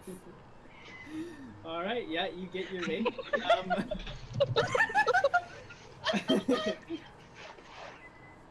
What is Blevette up to? Since once she's done getting all the measurements she needs from Seth, she gonna go find a forge, wherever that might okay. So are you gonna search for it in Quartier Bleu? be. Considering my luck with this area, think I'm gonna look elsewhere. All right, yeah. So you can head over. There's either east to Quartier Rouge or south to Quartier Blanc. You know what? Let's have Liv get lost and head over to the Rouge district. All right, yeah. So you head over to Quartier Rouge. So if you're walking, just walking, it's going to take you an hour to get there, unless you spend a gold for a cab. Nah, she's gonna take a cab. All right. So you take a cab. So a cab is only 15 minutes to get there. So you get to Quartier Rouge and go ahead and make a charisma investigation check. Yeah. So you don't get any luck as like you try and ask for directions, but people just like walk past you like they don't even see you. They just like look over your head. You do, however, find the easiest thing to find in this district, which would be the Temple of Venus, and they do actually have some things for sale there. It's and services for sale there. You can hear like a herald in the one of the squares in front of the temple, shouting out to the people. There's a crowd of people around him, as he says to everyone, "Rejoice! Let us rejoice, fellow nations! This is a great day in the history of our people. Queen Simone has secured the marriage of Prince Marsil to Lady Shara, the niece of Ketland. And with this union, we will enjoy generations of peace and prosperity between our two great nations. Please enjoy and bask in the festivities before the wedding." And he just goes on into details of all the different kind of events that are going to be hosted, that sort of stuff. So yeah, that's what you find in Quartier Rouge. Anyone else want to do anything else? I want to go. I'm desperate for these teacups. I mean, I've got to have them before I go. I just want to be on the lookout wherever they might be. Yeah, you can make another charisma investigation check. Ooh. No luck with the teacups. I'm just so flabbergasted by Captain Bob. You're pretty... How rude. Pretty lost. As you spend like an hour trying to find places, but no luck. Hush. What is Hush up to? Basically just wandering the city and gonna keep a lookout for that satyr because slightly paranoid. As you can actually, are you gonna move to another district or do you want to look around this one? Let's go check out the, green quarter. Green? Alright, yeah, so Quartier Vert. So it's gonna take you 2 hours to walk or 30 minutes to cab. She'll take a cab. So you get there, you can also roll a, charisma investigation check. Wow. Okay. However, on the ride there, as you're like, you climb into the cab and you pay the cab driver, you climb into the back, as you're now enclosed in this box. You sit down and you look up and you see there smoking his pipe, the same, satyr. Says you, "So what is the plan anyways? Where are we headed? Stelurba, Teisho? I've always wanted to see Xanathar." I just stare at him for a moment and then I'm like, honestly, I don't know. I'm just going wherever.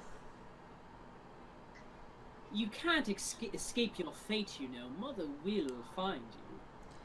Yes, and when she does, I suppose I'll be ready. But until then, fun and games? Sure. Fun and games, seeing the world. Maybe killing people here and there. For money, of course. I'm very curious what that Sethanon fellow got in that letter. He seemed very engrossed in whatever the contents were. I'm sure we can take a look later. Continue riding towards Quartier Vert. Meanwhile, Rana, are you heading back? What are you up to? Does it look like the shops are closing? The shops looks like no, not yet. They're still open. Because I still want to see if I can find a armor shop. Yeah, you want to look in this part of town? I mean, I don't know where else it would be. It's the Merchants Guild. I assume this is where all the selling of things is done. So yeah. Roll a history check. Cool.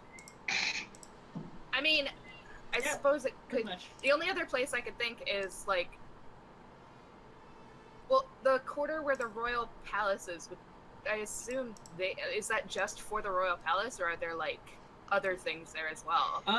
Each district is like at least 2 to 3 miles in diameter. Like these are huge sections of the city with like hundreds of houses, shops, and all kinds of other like parks and things. Okay, well then I'm going to head there in the hopes that, like, I don't know, they probably have like a royal guard, so maybe they have like weapon shops. Like Yeah, so you're heading to Cartier d'Or. It'll be another gold for That's another fine. cab. Okay. 15 minutes. I pay in silver. Okay, yeah, that's fine. Take my change. You can roll another charisma investigation check. God damn it, Prana! I'm using my you inspiration. find- Okay. You can use it. Hey! Yeah, natural 20. Noise. So yeah, you find there's a number of different shops here, actually, sort of like around the palace. These are like very fancy. You can look like the fancy district of the city as not a single. There's no riffraff around. Oh, There's good. lots of guards, lots of nobles. You know, you see both nobles speaking with Nancian and Keddish accents. You see like, these pastries. Quite good. I wish we could get some of these back home. Ugh. As they're kind of just talking to each other. Let's see here. There. Whoa.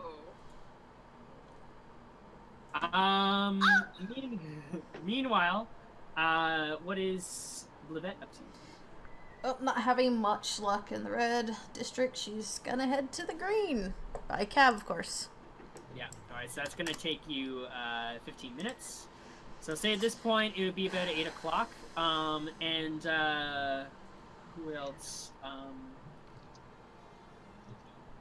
Come on. Like I said, can I just go to the tavern? Like, is there like there's like a tavern nearby the docks, so I can kind of keep an eye on the ships.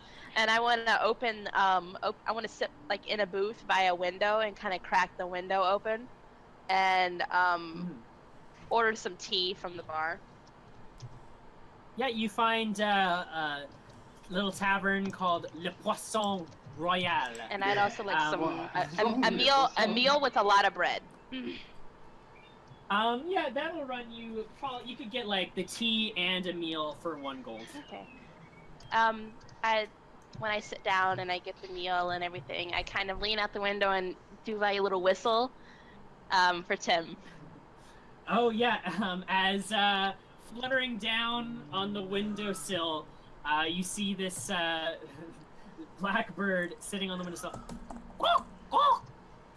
Ah, Tim, you made it. I give him the bread. I pick off, like, I take the loaf of bread and I pick it into little pieces for him and then put it on a plate in front of him. And the food, yeah, as soon he just immediately starts pecking at it. Now, around this time, Rahaj, you would have made it all the way as he led you through many alleyways, kind of talking to you as you're walking. He says, "We have many plans in the works, and we could really use a cleric of Sirik like you." As he's sort of leading you through, let me see here. Rahaj goes, "Who's Sirik?" "I'm just fucking with you," and he keeps walking. Very a trickster indeed. No. So yeah, he leads you. So you get all the way to so through to the other side of Quartier Bleu. There you see there's like house that looks like it's kind of ramshackle. Or sorry, not Quartier Bleu, it's Quartier Vert. So you're all the way over here. So there's like a ramshackle house. It looks like this is kind of like in the poorer part of the town. It's more like to the edge on the outer walls of the city. There's like a ramshackle house. It's got like windows are broken. He leads you around the back of the house in through like some cellar doors, and you head down way with a door, and he knocks a few times. A rat has returned to the cellar. And after a few minutes, like about a minute passes, the door clicks and he opens it. He leads you inside, and in there you see like a pretty huge operation. Like this basement is much bigger than the house on top, because you're inside like this very large cellar with lots of desks. There are weapons, like racks of weapons all along the walls. There's like a table with lots of pieces of paper on it with like several men and women standing around it looking it over. People, all different races. They're like half orcs here, they're half elves, but mostly humans as usual. As this guy who's been leading you, Raphael, he is here. The cleric. You see, stepping out of the shadows, a half-elf.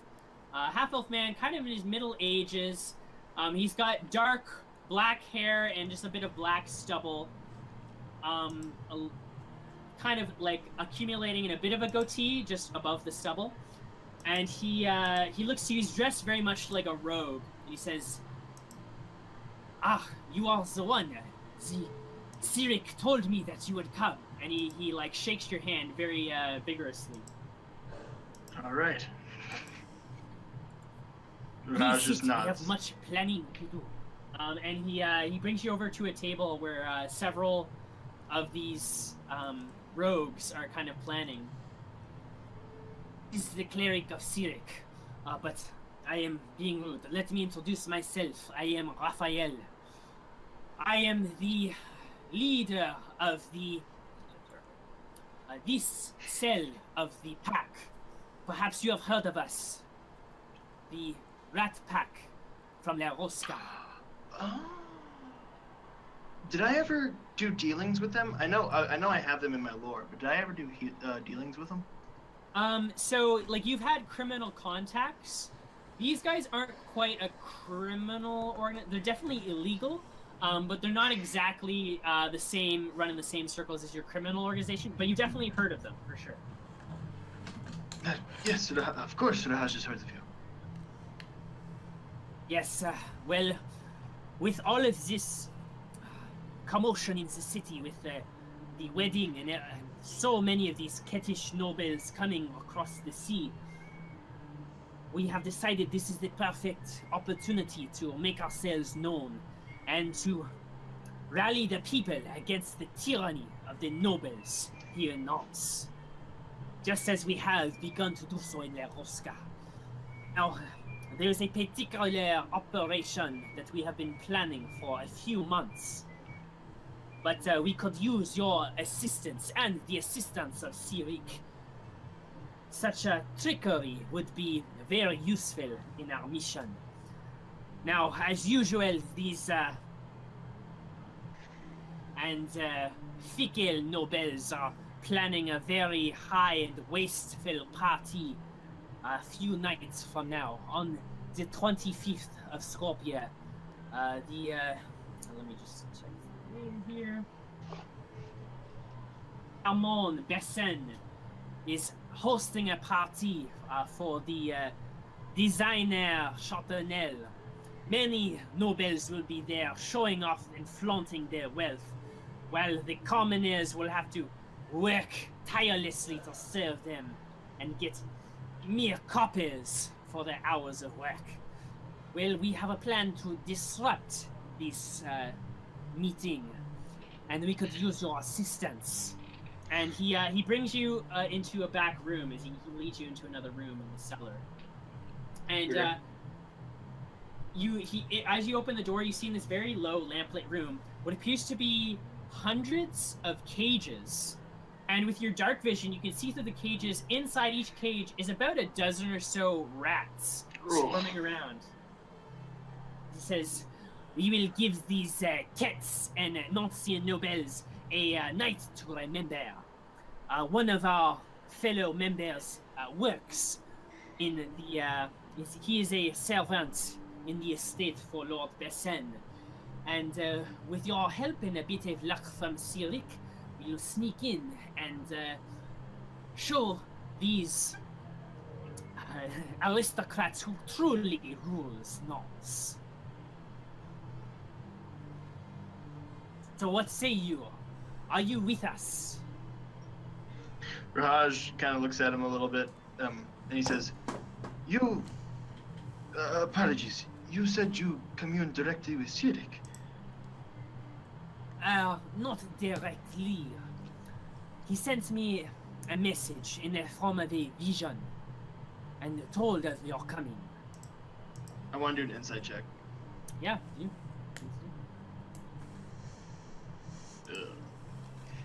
He is lying. He's lying? He is lying to you, yes. Raj kind of smiles at him and says, "A vision? Cyric, really?" Yeah. The skull itself spoke to me and told me of a tiefling clearly coming from over the sea with that you would to free Norse and give it back to the people as it is truly belongs. Oh, yes, yes. Of course, Raj. If you would, please just describe the skull to Raj. You must understand, this is a beautiful thing to hear for a cleric such as myself. Yeah, and he goes into pretty good detail. Like he describes the skull and like the sigil around it, pretty much as you know with your tattoo. Yeah, so like he's definitely, and he even brings out like he opens up his necklace and you see he actually has a little totem of like the symbol of Cyric underneath it. Oh, interesting. But he's still lying. I have long worshipped the god of trickery, and yeah, so he is lying about him having a vision. That's 100% bullshit. Gotcha. Well, this sounds like a wonderful opportunity. There is one small thing, as Raj is sure you're aware, as a worshipper of Cyric yourself, you do know of the price, correct? We are willing to compensate you for your services, if that is what you mean. No, Raj is referring to the official Cyric price, the one that everyone must pay when consulting with a cleric, you know. Is this gonna be a deception check, Rahaj? Of course it is. What do you mean? I think it's animal handling. Yeah, deception check. You never roll well on that anyway, don't suggest that. I got a natural 20. Yeah, I'll take that. No, I was not aware that there was some additional payment. Oh, my friend! Come. Raj can explain the full system to you. Right this way, sir. Or, well, I guess I'm not gonna lead him anywhere. But if this is to happen, Raj does need to have the pay. It's out of respect for Cyric. Surely you understand. Very well. Once this job is completed, we will see that you are well compensated for your... Ooh, completed. Oh, it is a pretty thing. Would you want to jip a god? Raj looks offended too, Adam. A member of the pack and worshipper of Cyric as one to stoop so low as to rip someone off. Do not get Raj wrong. He thinks you are a man of extreme truth. But Cyric will see it as an insult. Yes, and I have no doubt that you are just as mischievous and deceptive as your god. We can work together, even if we need not trust each other. Well, See the payment until the job is done. Well, all right. As Cyric says, the only one you can truly trust is yourself. Well, and Cyric, that's kind of the whole point. But it's fine. I'm sure you knew that. You knew that. Of course. Well, would you mind if Raj looks around your facilities? Make sure he gets well acquainted. Some of our rooms are very sensitive information. Besides this room and the room where you came in, I will have to restrict your access until you have proven yourself. If you do this job, then you will be officially inducted as a member of the pack. And you can enjoy all of the many benefits that includes. When is this party? Raj, apologies. When is the party? Of the 25th of Skopje. In 2 days' time. And out of character, when is the wedding? The wedding is like a week after that. Let me check my calendar. It's like the 3rd, I believe, of Sagittarian. Wedding, yeah, 3rd Sagittarian. So that's okay. Cool. So Raj will nod to him and say, well, Raj, it seems as though we do not have much more business to discuss here.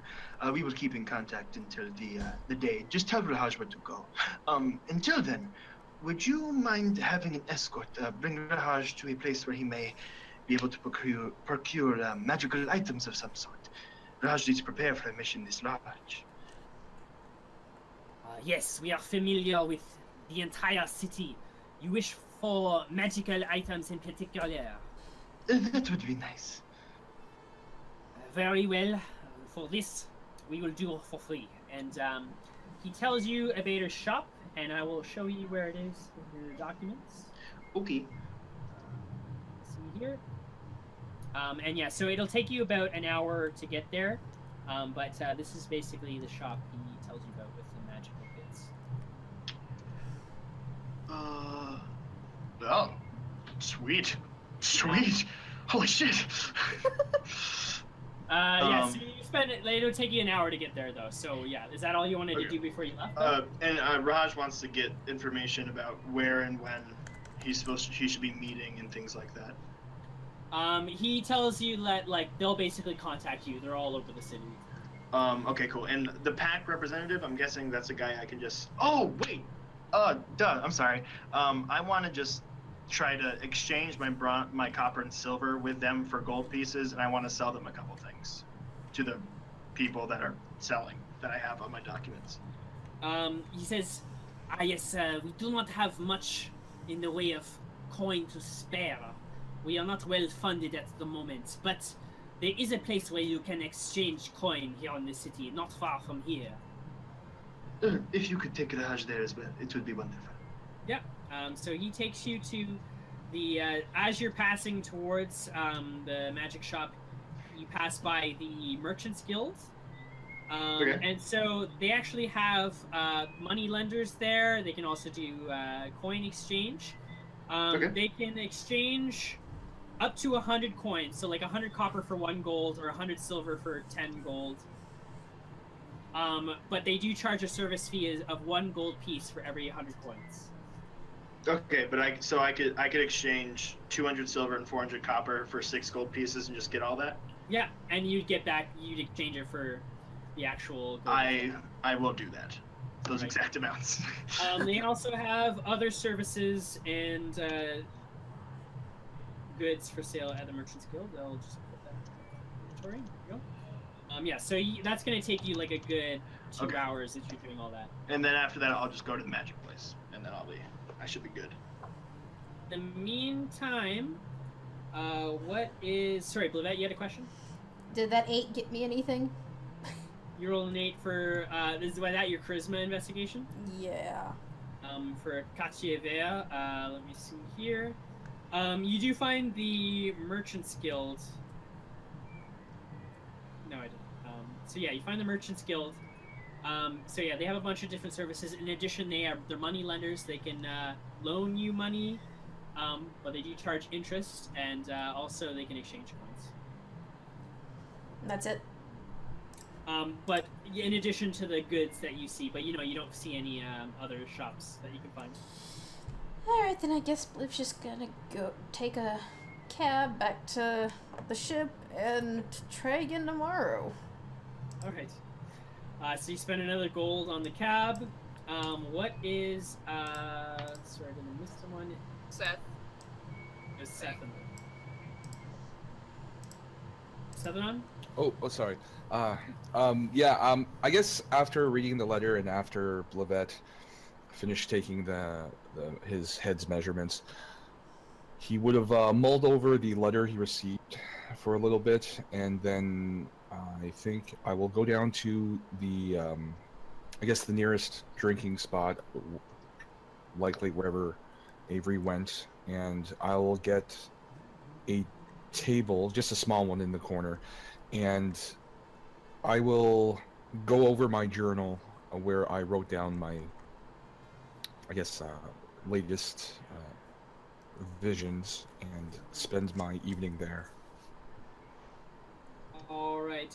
Wait, Avery... wait, no, wait. I can wait after, I can wait after Casey. Okay. Go ahead.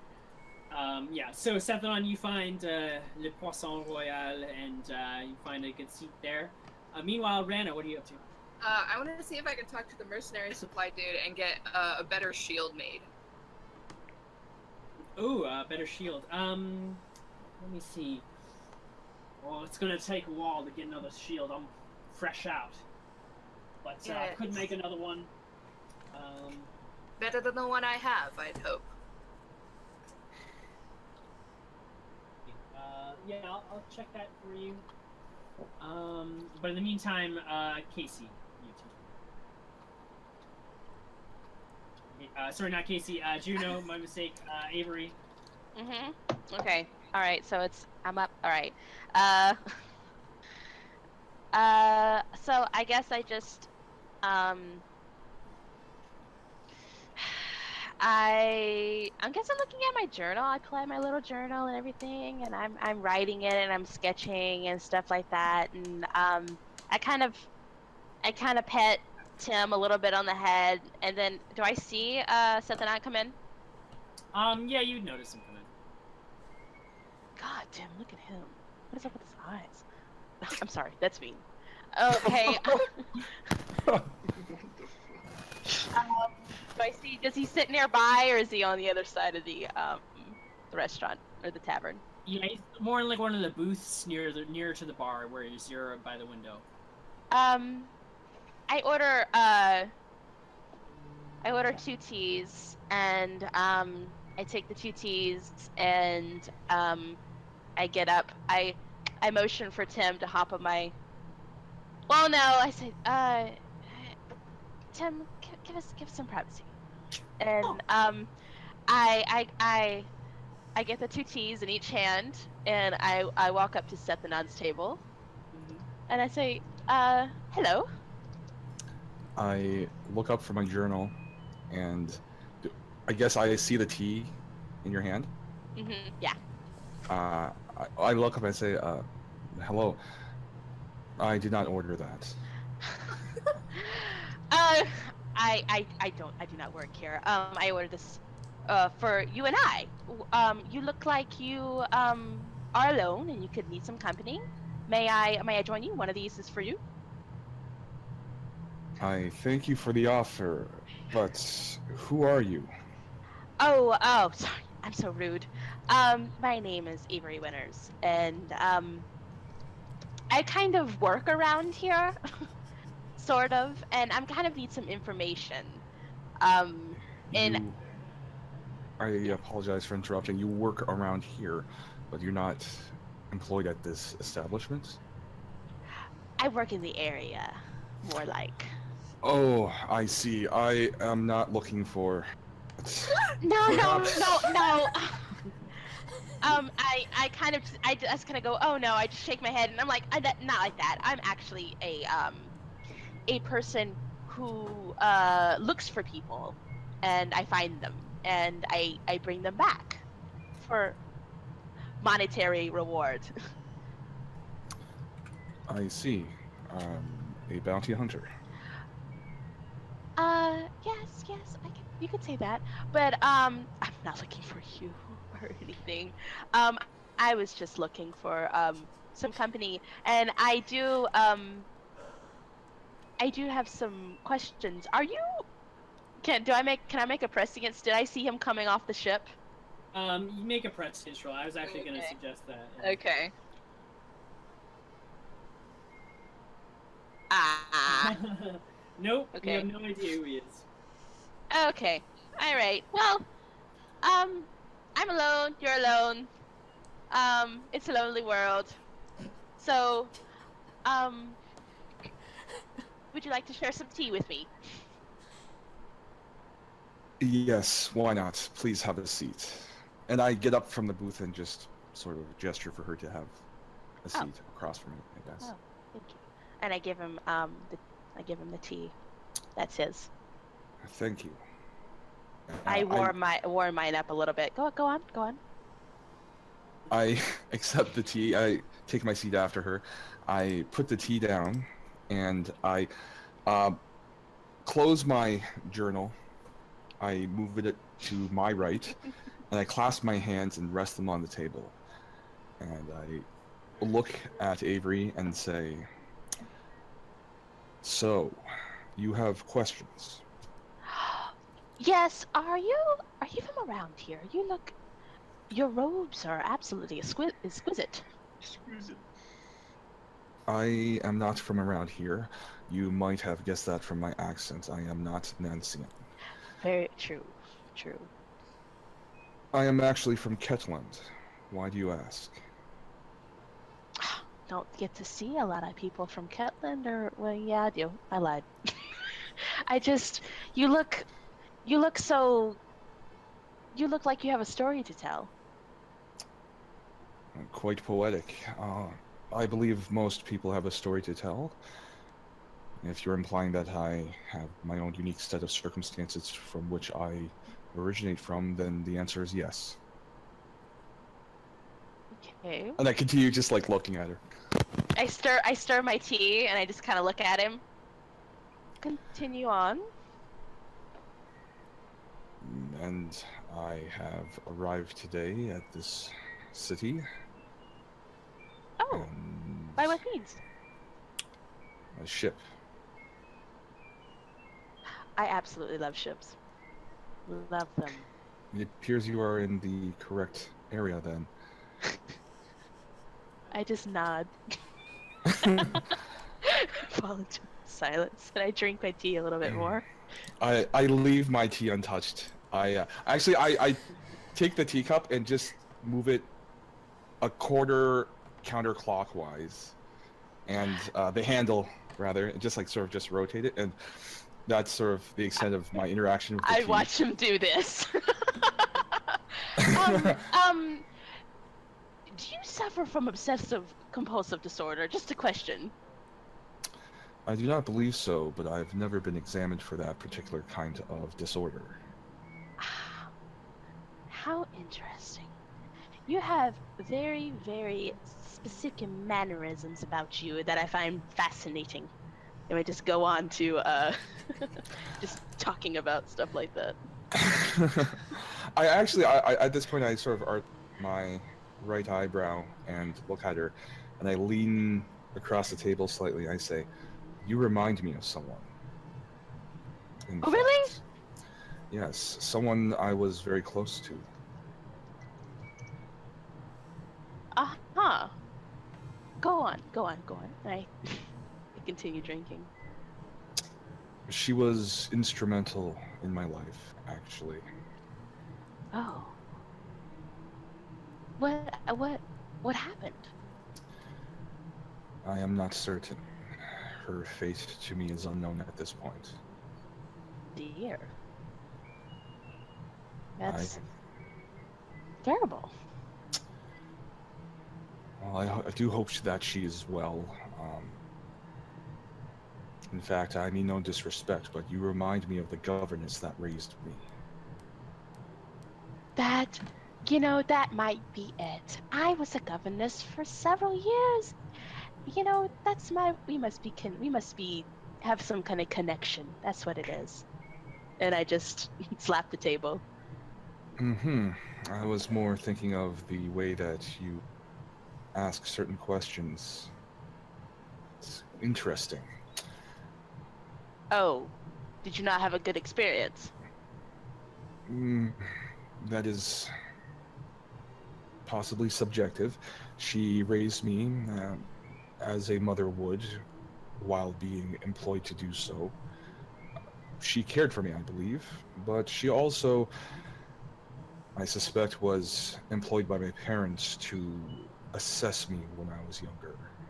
Oh, Your line of well, questioning and your mentioning of obsessive compulsiveness. oh, I I apologize if I was too forward. So you say that your governess raised you? That's interesting. What were your parents doing? Well, I am from nobility, so my parents were handling affairs of the estate. And Ah, as is common practice, they did not have the time to raise their children, and so we were, my siblings and myself, put into the care of a professional guardian.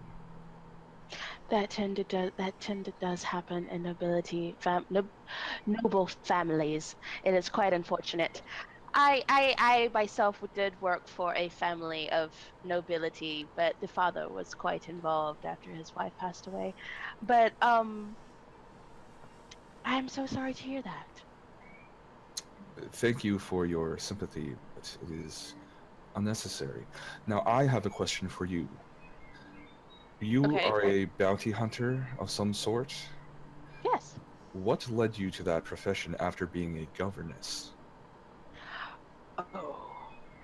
Well, my mentor, he sent me a letter and he said that I needed to stop being a governess and get off of my behind. So I went back to my old profession of being a bounty hunter. I was a bounty hunter before I was a governess, and then I became a bounty hunter again. Do you? I hope I'm not confusing you. Not at all. Not. I can follow that line of progression, though it is curious why you became a governess when you were formerly a bounty hunter. I I got hurt. I was being reckless and I got hurt, and then I just decided to, I got led to the family of the Sinclairs, and that's where I ended up. Fate, I suppose. I see. Did you enjoy your time as a governess? I did. They were sweet children. I do miss them dearly. Oh, And I take do a I you take a sip of my tea. do you keep in touch with them? I letters here and there. I do and go back to see him once I find my nephew. You are looking for your nephew. Yes, he's a poor soul. He ran off his village, and apparently he's been gallivanting around the countryside, com- causing havoc. And I've got to go and find him and take care of him. How much trouble could a child create? You seem fairly young yourself. You'd be surprised. I just look at him. By your age or by how much chaos a child can create? How much chaos a child can create. I He see. has a lot of the similar, my understanding by the letter that my mentor sent. He has a lot of the same abilities that I do. So And may I ask what abilities you possess? I what am I doing? Okay. I take the candle. Is there a lit candle like near us? Yep. I snap my fingers and it goes out. And then I snap my fingers again and it comes back on. It lights Oh, again. I see. You are an arcane student? Yes, was. I have sort of graduated, I guess. Graduated as being from once a student or moving Once a on from. student. Ah, so you are now a practitioner of the arcane arts. Correct. Let's see. Well, we have that in common. I used to be involved in that realm of study. Really? Really? Yes. How interesting. And I just kind of a grin just kind of goes across my face. Is it like a creepy grin? Yeah, it's like a Cheshire grin. Very interesting. Mhm. Yes, well, I best be retiring for the evening. It was nice meeting you. Um, did actually did she introduce her name? I can't remember. Uh, She Avery Winters, and I reach across the table and I stick out my hand. I grasp her hand and I don't quite go to kiss it, but I guess bow low in sort of this normal fashion as a noble would, and say, Sethanon, Velcruvius. You said you got here by boat. Which boat? The widow. Wow. Oh, okay. All right. I just had a meeting with one of your people that you came here with. That's very interesting. I was just there Yes. earlier today. Yes, it is quite an interesting vessel. You met with someone I came with? Yes, and I just smile at him. So, it was very wonderful meeting you, Sethanon. And I smile at him warmly. Yes, it was nice meeting you as well, Avery. Perhaps we will meet again. Perhaps, if you, I suppose, are looking for a person, I hope you find them. Your nephew. Thank you. And I'll collect my journal, and I'll leave, and I'll glance at the teacup, but just walk away and go back to the ship. Okay. Is Chen still sitting in the window? Flapped up to a lamp above on the outside of the tavern. I wink at him. And I go back to drinking my tea. So at this point it would be 10 p.m. Rahaj, you'd make it to the magic shop. Did you want to get anything there? Yeah, I want to talk to Mr. Marvin. Okay, so you're technically here now. Very cool. For you? Hello, Rajmal, at your service. Raj, Yes? Raj was looking to procure some magical items, and this was the place he was directed to go to. Yes, it's, look around you. Here they are. Raj says you have a bag over there. What is that? Oh, have you not seen a bag of holding? Oh, this is a necessary and vital magic item for all adventurers. And he walks over to show it to you. No, it looks a bit different than the ones I Right. make, but it looks wonderful. If I may demonstrate, he just he picks up his ink quill and he drops it in, and then he shows you the bag, and it's just it's the bottom of the bag. The ink quill is not there.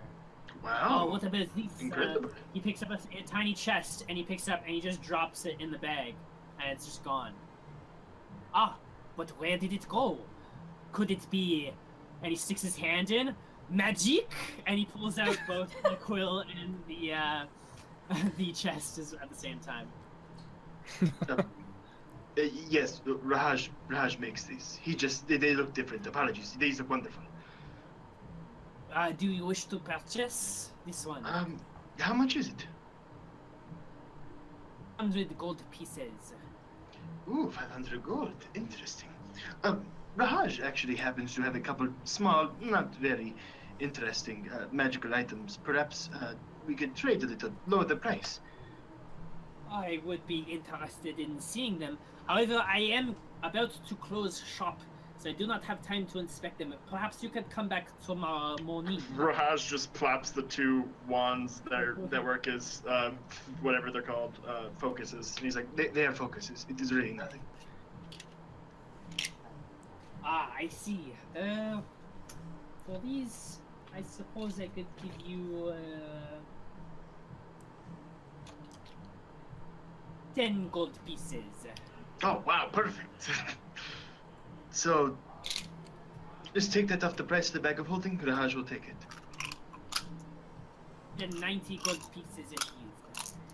I'll give him 490 gold pieces, As well as the two, as well as the 2 wands. Yes. Right.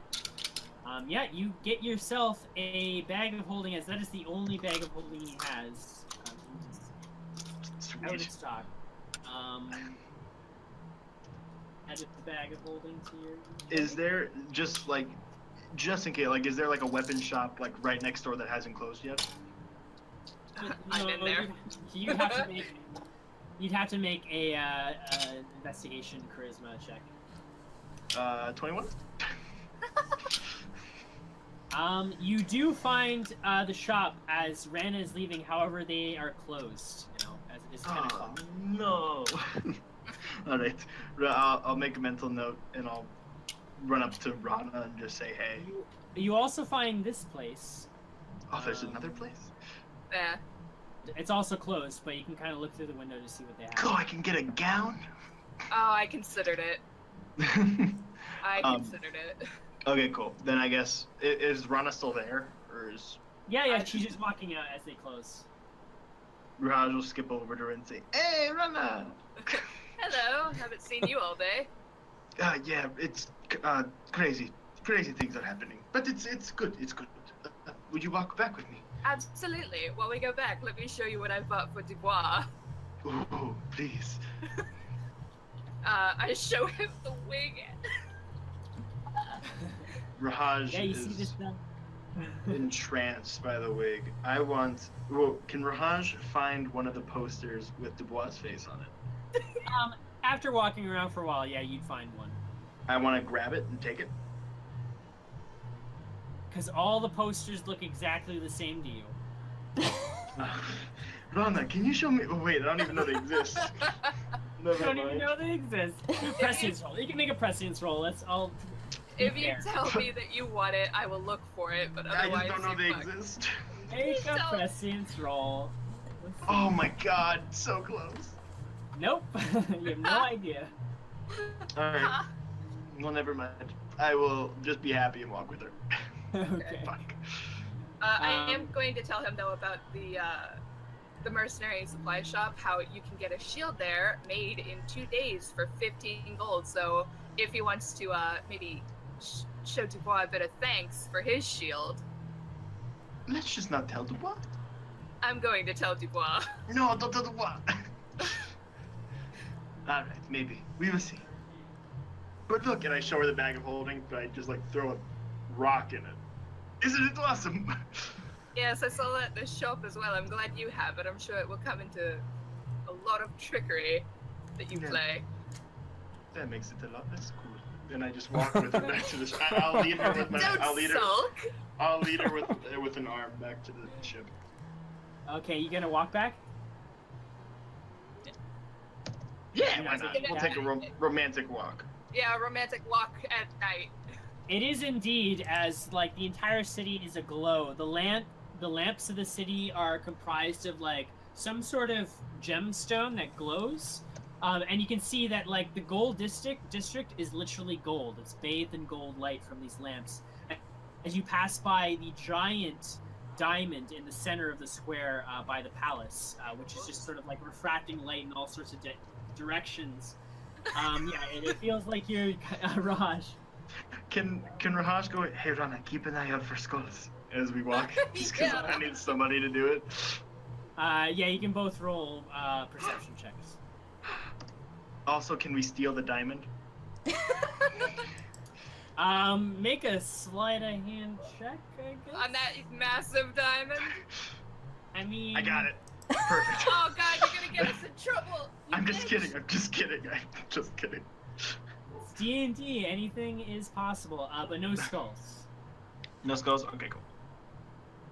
We make it back around 11 p.m. As everyone gets ready to sleep. I take it most of you guys are sleeping in the ship, but Avery, you have your. I'm room. going back to my room.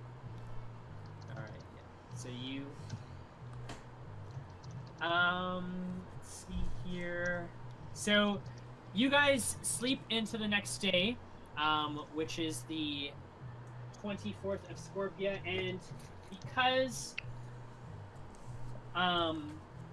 basically the caravan as well as the party doesn't start until the 25th, you technically have another day of downtime.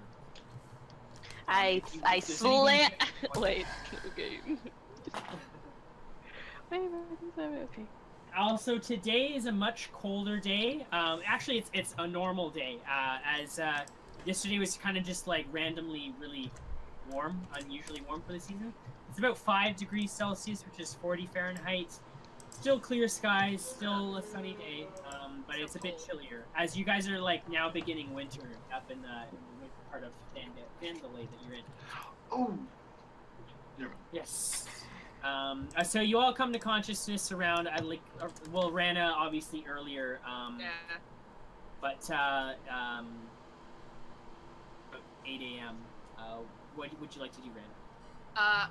When Dubois gets up, I want to go over to him and give him his new present and say, "Hey, I got you something for disguise." No way. What do you mean, no way? There's no way I'm wearing this. Don't be so vain. It's a perfect disguise. It attracts attention a lot more. It attracts it.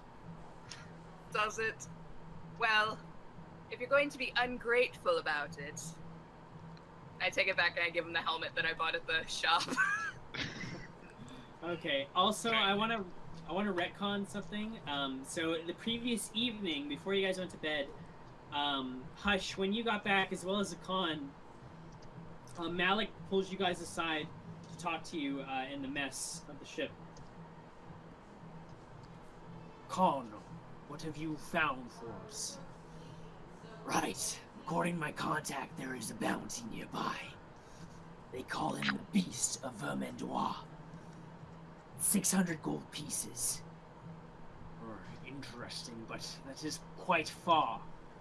It will take us several days to get there. At which Akan speaks up. Well, I spoke with the broker while you were away. It seems he knows the caravan headed there. But, knows a secret way that can get there much faster.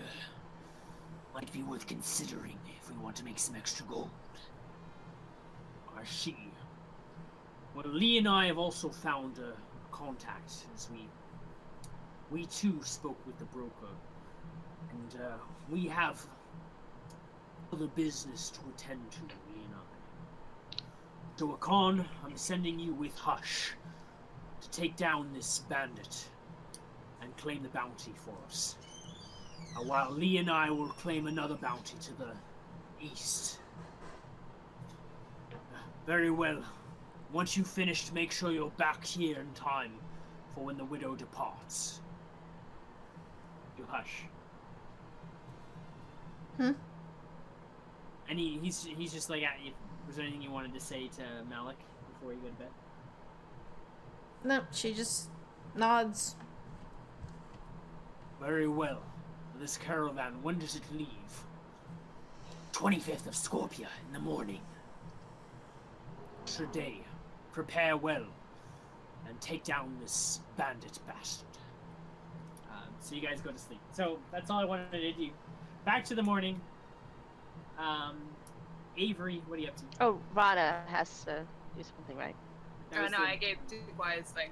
He has a helmet now, so he can hide his face. Okay, I pretty much just kick open the front door of the tavern and go, "Good morning, good morning," and just go out on the street. Just kind of, I go and You hear one of the other you hear one of the other customers at Cartier Vert like, "Ugh, I wish I could afford a room at Cartier d'Or." Oh gosh, I do.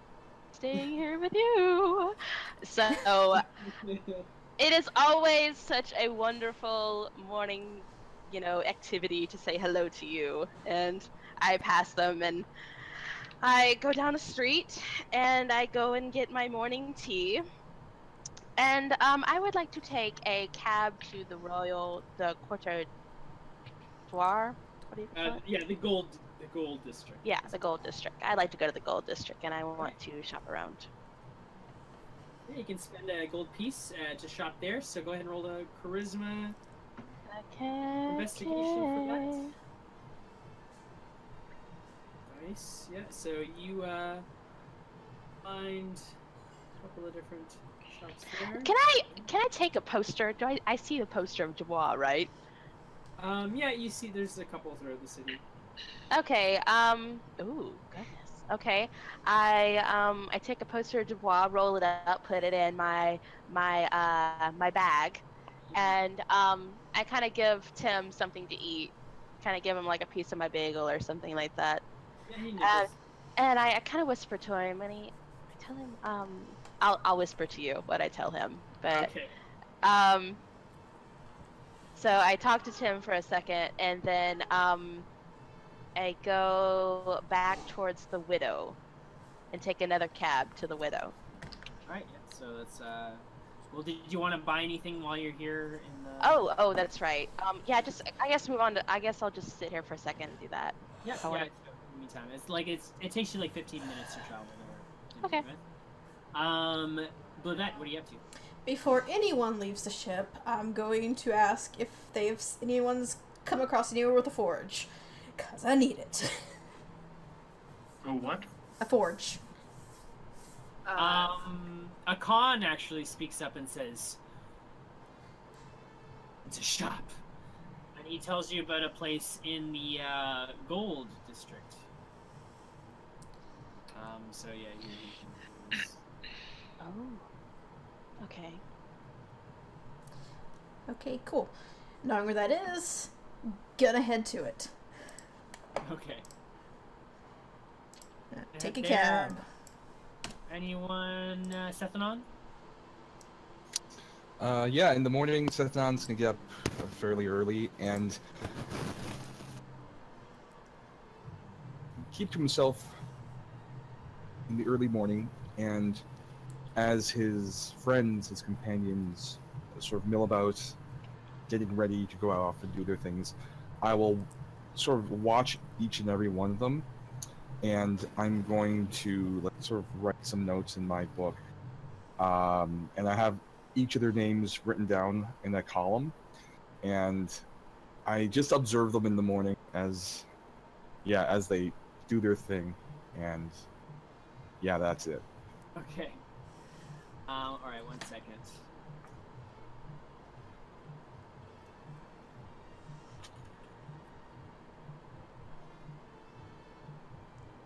Okay. Meanwhile, what is Rahaj up to? So the night before, before Raj goes to sleep, he's gonna pray to Sirik, and basically, I won't do the voice and like say everything, but he's basically saying, "Hey, bro, love you. What's the deal with these guys? Is this something I should do? Did you send me here so I could get in with this group and maybe use this group? Is this your way of saying you like my plan and that these should be my first recruits? Like, is this what you want for me to do? What do you want me to do? Should I kill him? Like, is he insulting you? Like, what's the deal?" And that's basically what Raj says in layman terms. Okay. And then, I guess if he doesn't hear from him the next morning, he'll wake up and he'll go up to Sethanon and say, "Sethanon, walk." Of course. And I follow along. And they'll walk and talk to the weapons store. Okay, Sure. Which one? The one in Gold District? Yeah. All right. Yeah. So you're gonna walk there. So it'll take you an hour there, so you'll get there after everyone else. Okay, cool. And they'll have a conversation, but that could be after Hush. Okay. Meanwhile, so that's going to be Hush next. Well, Hush was gonna try to go cat form and creep her on Seth, but since he's gone, she's just gonna wander off into the city. You can follow him into the city. Well, she was gonna see what he was writing and maybe try to get that letter from him, but You now can that he's still do walking that, around, not as easy. Yeah, you can go follow them if you wish. So, like, where in city do you want to head to? You just following them? I guess. In cat form. 'Cause why not? You can roll a stealth check in cat form. Where's my cat? Where's my cat?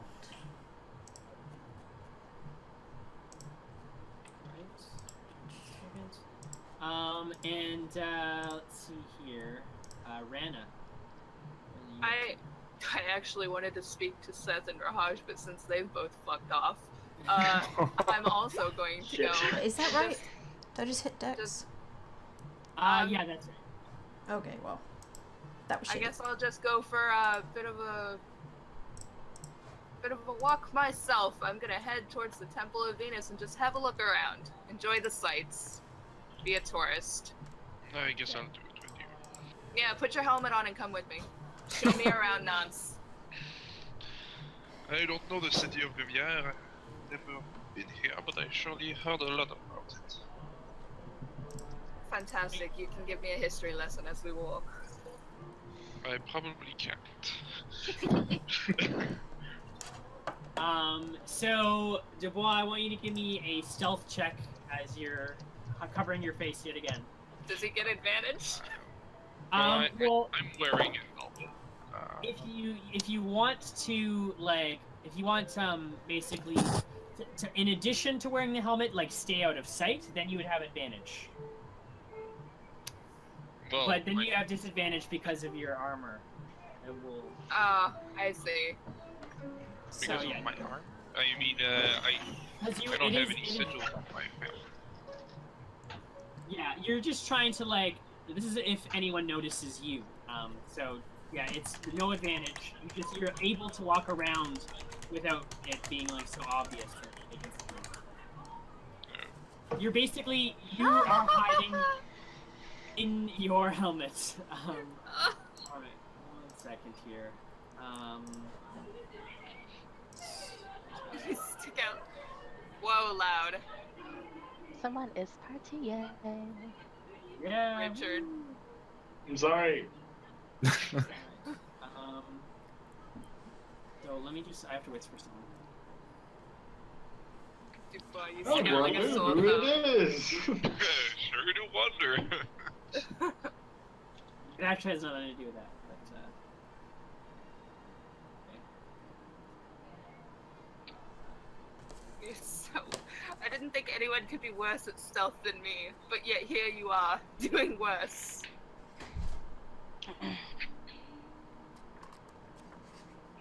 Hey, everybody.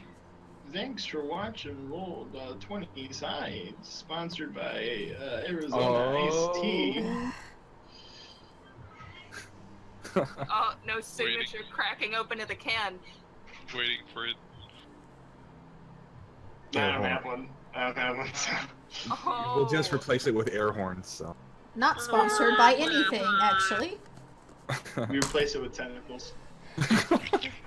Oh. We'll just replace with papaya. That's a different kind of thirst. Okay, Tell me about your childhood.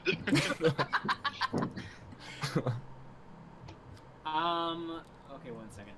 I'm still on that. Yeah. I'm pretty good at working on the spot. D&D is all about improv. Yeah, da. So, Ed, how's the weather? It is nice out there, Yes, where and... the weather is. Yes, and... Yes, and... That's an improv joke. You're welcome. Woo! That's like the first rule. Oh, wow. I wonder why she's rolling a d20. I wonder She's who probably, he's whispering. she's probably not being the one whispered to, though, if we're honest. That is so mean. I love how everyone is so good at secrets. It's Yeah, just right? so great. It's the best. Okay, so, let me, So Dubois, you stealth through town, apparently unnoticed. Wow. Everyone's just too busy. It's a busy place. Do you see anything, like, look around for... I don't know if they have shops in this district. I just want to look around and see what's here, though. Well, you do notice as you're looking around, a few city guards are kind of like talking to each other and looking at you, and they start following from a couple feet behind. Is that your fault or mine? I'm guessing it's yours. Well, you never know. I don't think they see many drows either. This city. I mean, most people don't see much of my kind. We live underground. Yeah, but to be fair, I think it's my. I like flick the helmet a bit and say, "Can you try and do better about hiding? I spent good money on this." Well, as long as we keep the crowd, I don't think they'll do anything. If only you'd gone with the wig. They keep following, and you see they, like, as they're walking through the streets are pretty crowded, you're passing by people. They pass by some more guards, and they kind of, you see them, like, whisper to the other guards. Oh, shit. And they start following. Perhaps being out and about is not the best thing for you. I think you're right. I think we need to make a run for it. Probably you should stay away from me. Why don't you should catch a cab? I didn't think of the idea. All right, let's catch a cab. We'll have this amazing cart chase. So if you just want to run, by all means. I'm not running anywhere. Yeah, you want to hail a cab? Sure.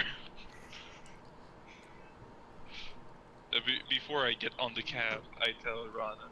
Well, actually, you don't see any cabs immediately nearby. There is one maybe a couple hundred feet ahead of you down the street. You could try and catch. I turn to Rana and say, "Quick, give me the damn wig." I give him the wig.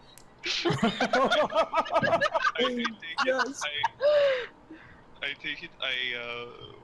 Well, I store it somewhere, and I guess I go running for a street, an alleyway, trying to lose them in an alleyway. Okay, I want... so Dubois, I want you to roll initiative. What the fuck? Oh. Nice. Glorious. Oh, you didn't click on your token. That's okay, I can add it. No, he gets a reroll. Oh, damn. Nope. Run, Dubois, run. If you have inspiration, I suggest maybe use it. As, I already did it. Too late. As you see some of the city guards, as they see you take off into the alleyway, they start following after you. Fuck. And so they still beat you. So they're gonna begin chasing after you, running towards you. There, he's going that way. Around the alleyway. So that they're just dashing towards you. Since they were, I'd say they were at least 80 feet away from you. So like even with their dash, they can't quite catch up to you right now. So what are you doing? Okay. On your turn? When I make it into an alleyway, I will. I think it's just one. How many are following me? Let's see. There are currently 6 guards chasing you. Okay. You can take him. I don't think so.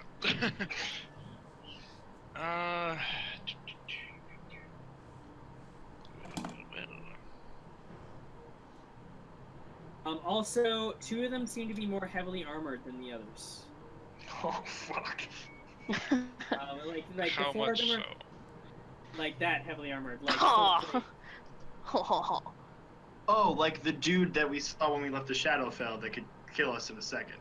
Kind of like Used to him. Yeah. kill you in one Oh, punch. I don't think so. I mean, plate armor is plate armor. Okay. Well, fuck. 6 of them. Do they run fast? I mean, They seem to run as fast as like a normal, humanoid is what I'm trying to say. So about 30 feet per round, but they're dashing, so 60 feet per every 6 seconds. well, I'll try to outrun them. All right.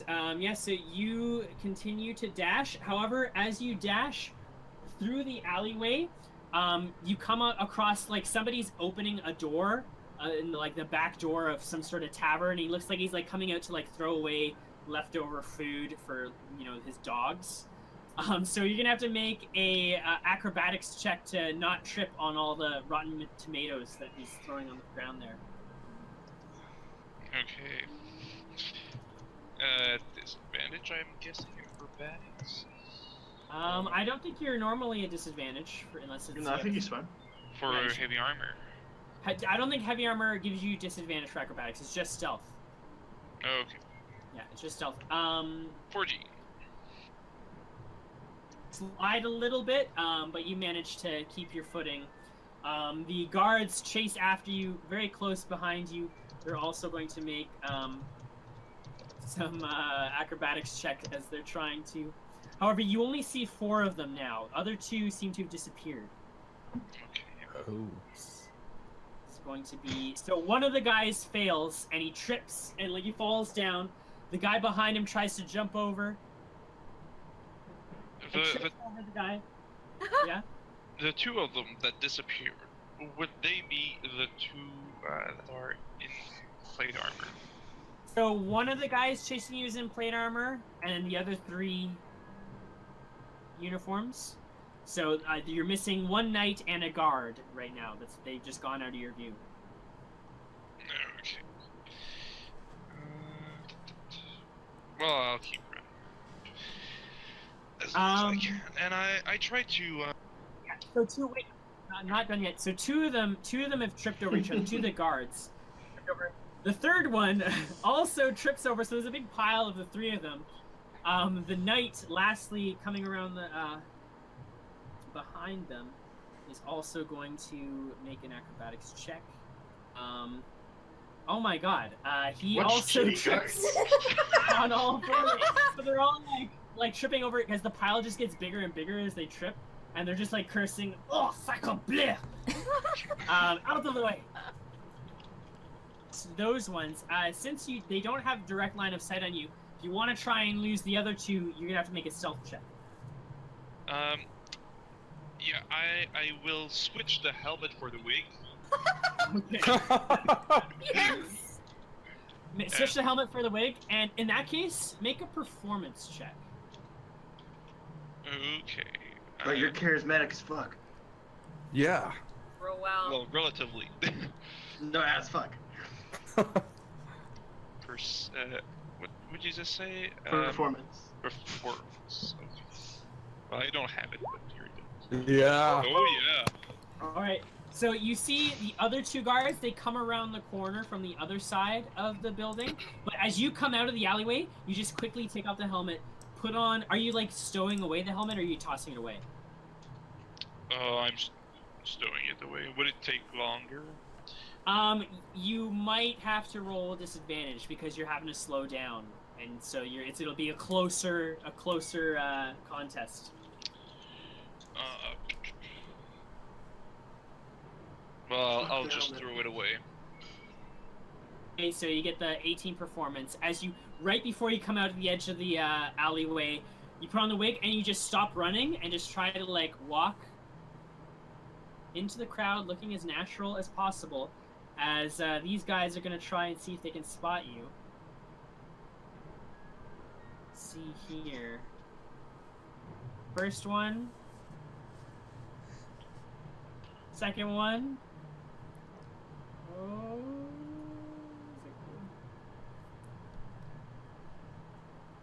Also fails. They're looking around like, oh, he must still be in the alleyway. Quick, this way. And they run into the alley where you came from. These guys And suck. away scot-free. As Avery, you pull up in your cab, and you pull up next to the alleyway. You see all these guards that are just like covered in tomatoes coming out of the alleyway, like, merde. Oh dear. I make I'm in my nun outfit. Wow. And I kind of make the amen, thing to them and say, what happened? Nothing. Just a criminal got away, but we will get him next time. In what direction did he go? Did you see? No, it was like he disappeared. Any direction. Just north, south, west, east. They're not even paying attention to you. They're just like, quick, split up, search the area. He can't be far. Oh my god. Okay, I go into the crowd. And Dubois. So one final thing, Dubois. As you are kind of walking through the district there, you can hear another herald proclaiming to the cloud as he says, "News from the Duchy of Vermandois. The beast of Vermandois strikes again as his bandits have set fire to the township of Pilar. The Duke has raised the bounty to 600 gold for any who can blame the head of this vile bandit." And that's where we're gonna end off tonight. Oh god! So we will pick up the adventure with Quest and Jacket, Sans and a Con, and a Avery, and a Ren, unfortunately. No. But so I just need to confirm, because I don't know how far we're gonna get on Tuesday. We're gonna do a bit of a time warp to see what Jacket and Quest were up to today.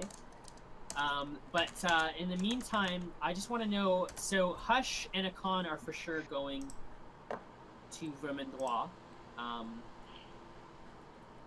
Is Rana going to Vermandois? Where is that? Let me show you on my little map of nods. I mean, okay, thank you. So the specific town you're going to, or the area you're going, is the county of Brisbois, which is right here. Yeah. You guys are in Lumiere here. Normally, it would take several days to get there, but according to the broker, the caravan can get there in a day. Do I know about the caravan? Yeah, so he told you about the caravan, but it leaves basically tomorrow, tomorrow morning, the 25th of Scorpio. Then yes, I'm getting on the caravan and going. That's actually part of why I wanted to talk to Seth and Rahaj today. We can do it in IC chat. Yes, yeah, I was also going to say, anything else, like you wanted to talk to Jacket or just let her know what you were doing. Yeah. Stop the opportunity for in-character chat. And Dubois, you have a question? Yeah, the herald, did he mention the name of the bandit? You don't know the name of the bandit. He just goes by the name, the Beast of Vermandois. Okay, well, that's something that triggers Dubois. Yes. But he doesn't care much for the bandit. But claiming his family's reputation like that is certainly upsetting. And so you're gonna be here on Tuesday, right? Yeah. Okay, so we can probably play Snitch. Well, you can play both. Like, they're still technically both active. So we'll see what Snitch is up to. But yeah. Okay. Avery. May I also come on Tuesday, with Avery, or?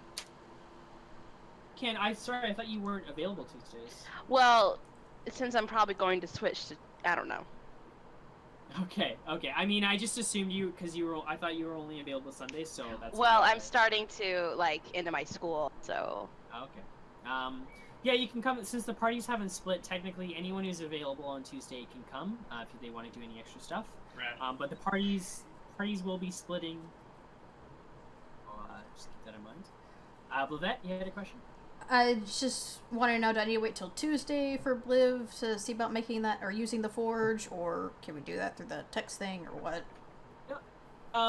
Technically, you can still like. I'll send you the message about the bag of holding. But yeah, but she needs to use the forge because she's making something for Seth. right. Yeah, no, I'll message you about that. And just like today, you can play as both Blavette and Hush until the party's split. All right. Any other questions? You. No. All right. So just one last thing. A reminder.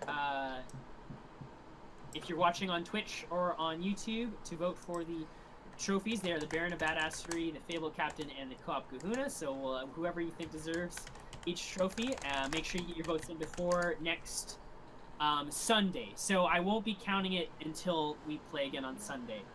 And last thing is for the mini game, the DM's Jukebox. So like I said, I have extended the deadline until Tuesday. So you have until Tuesday to figure it out. And I can tell you right now, this arrangement you have right now is not correct. It's wrong.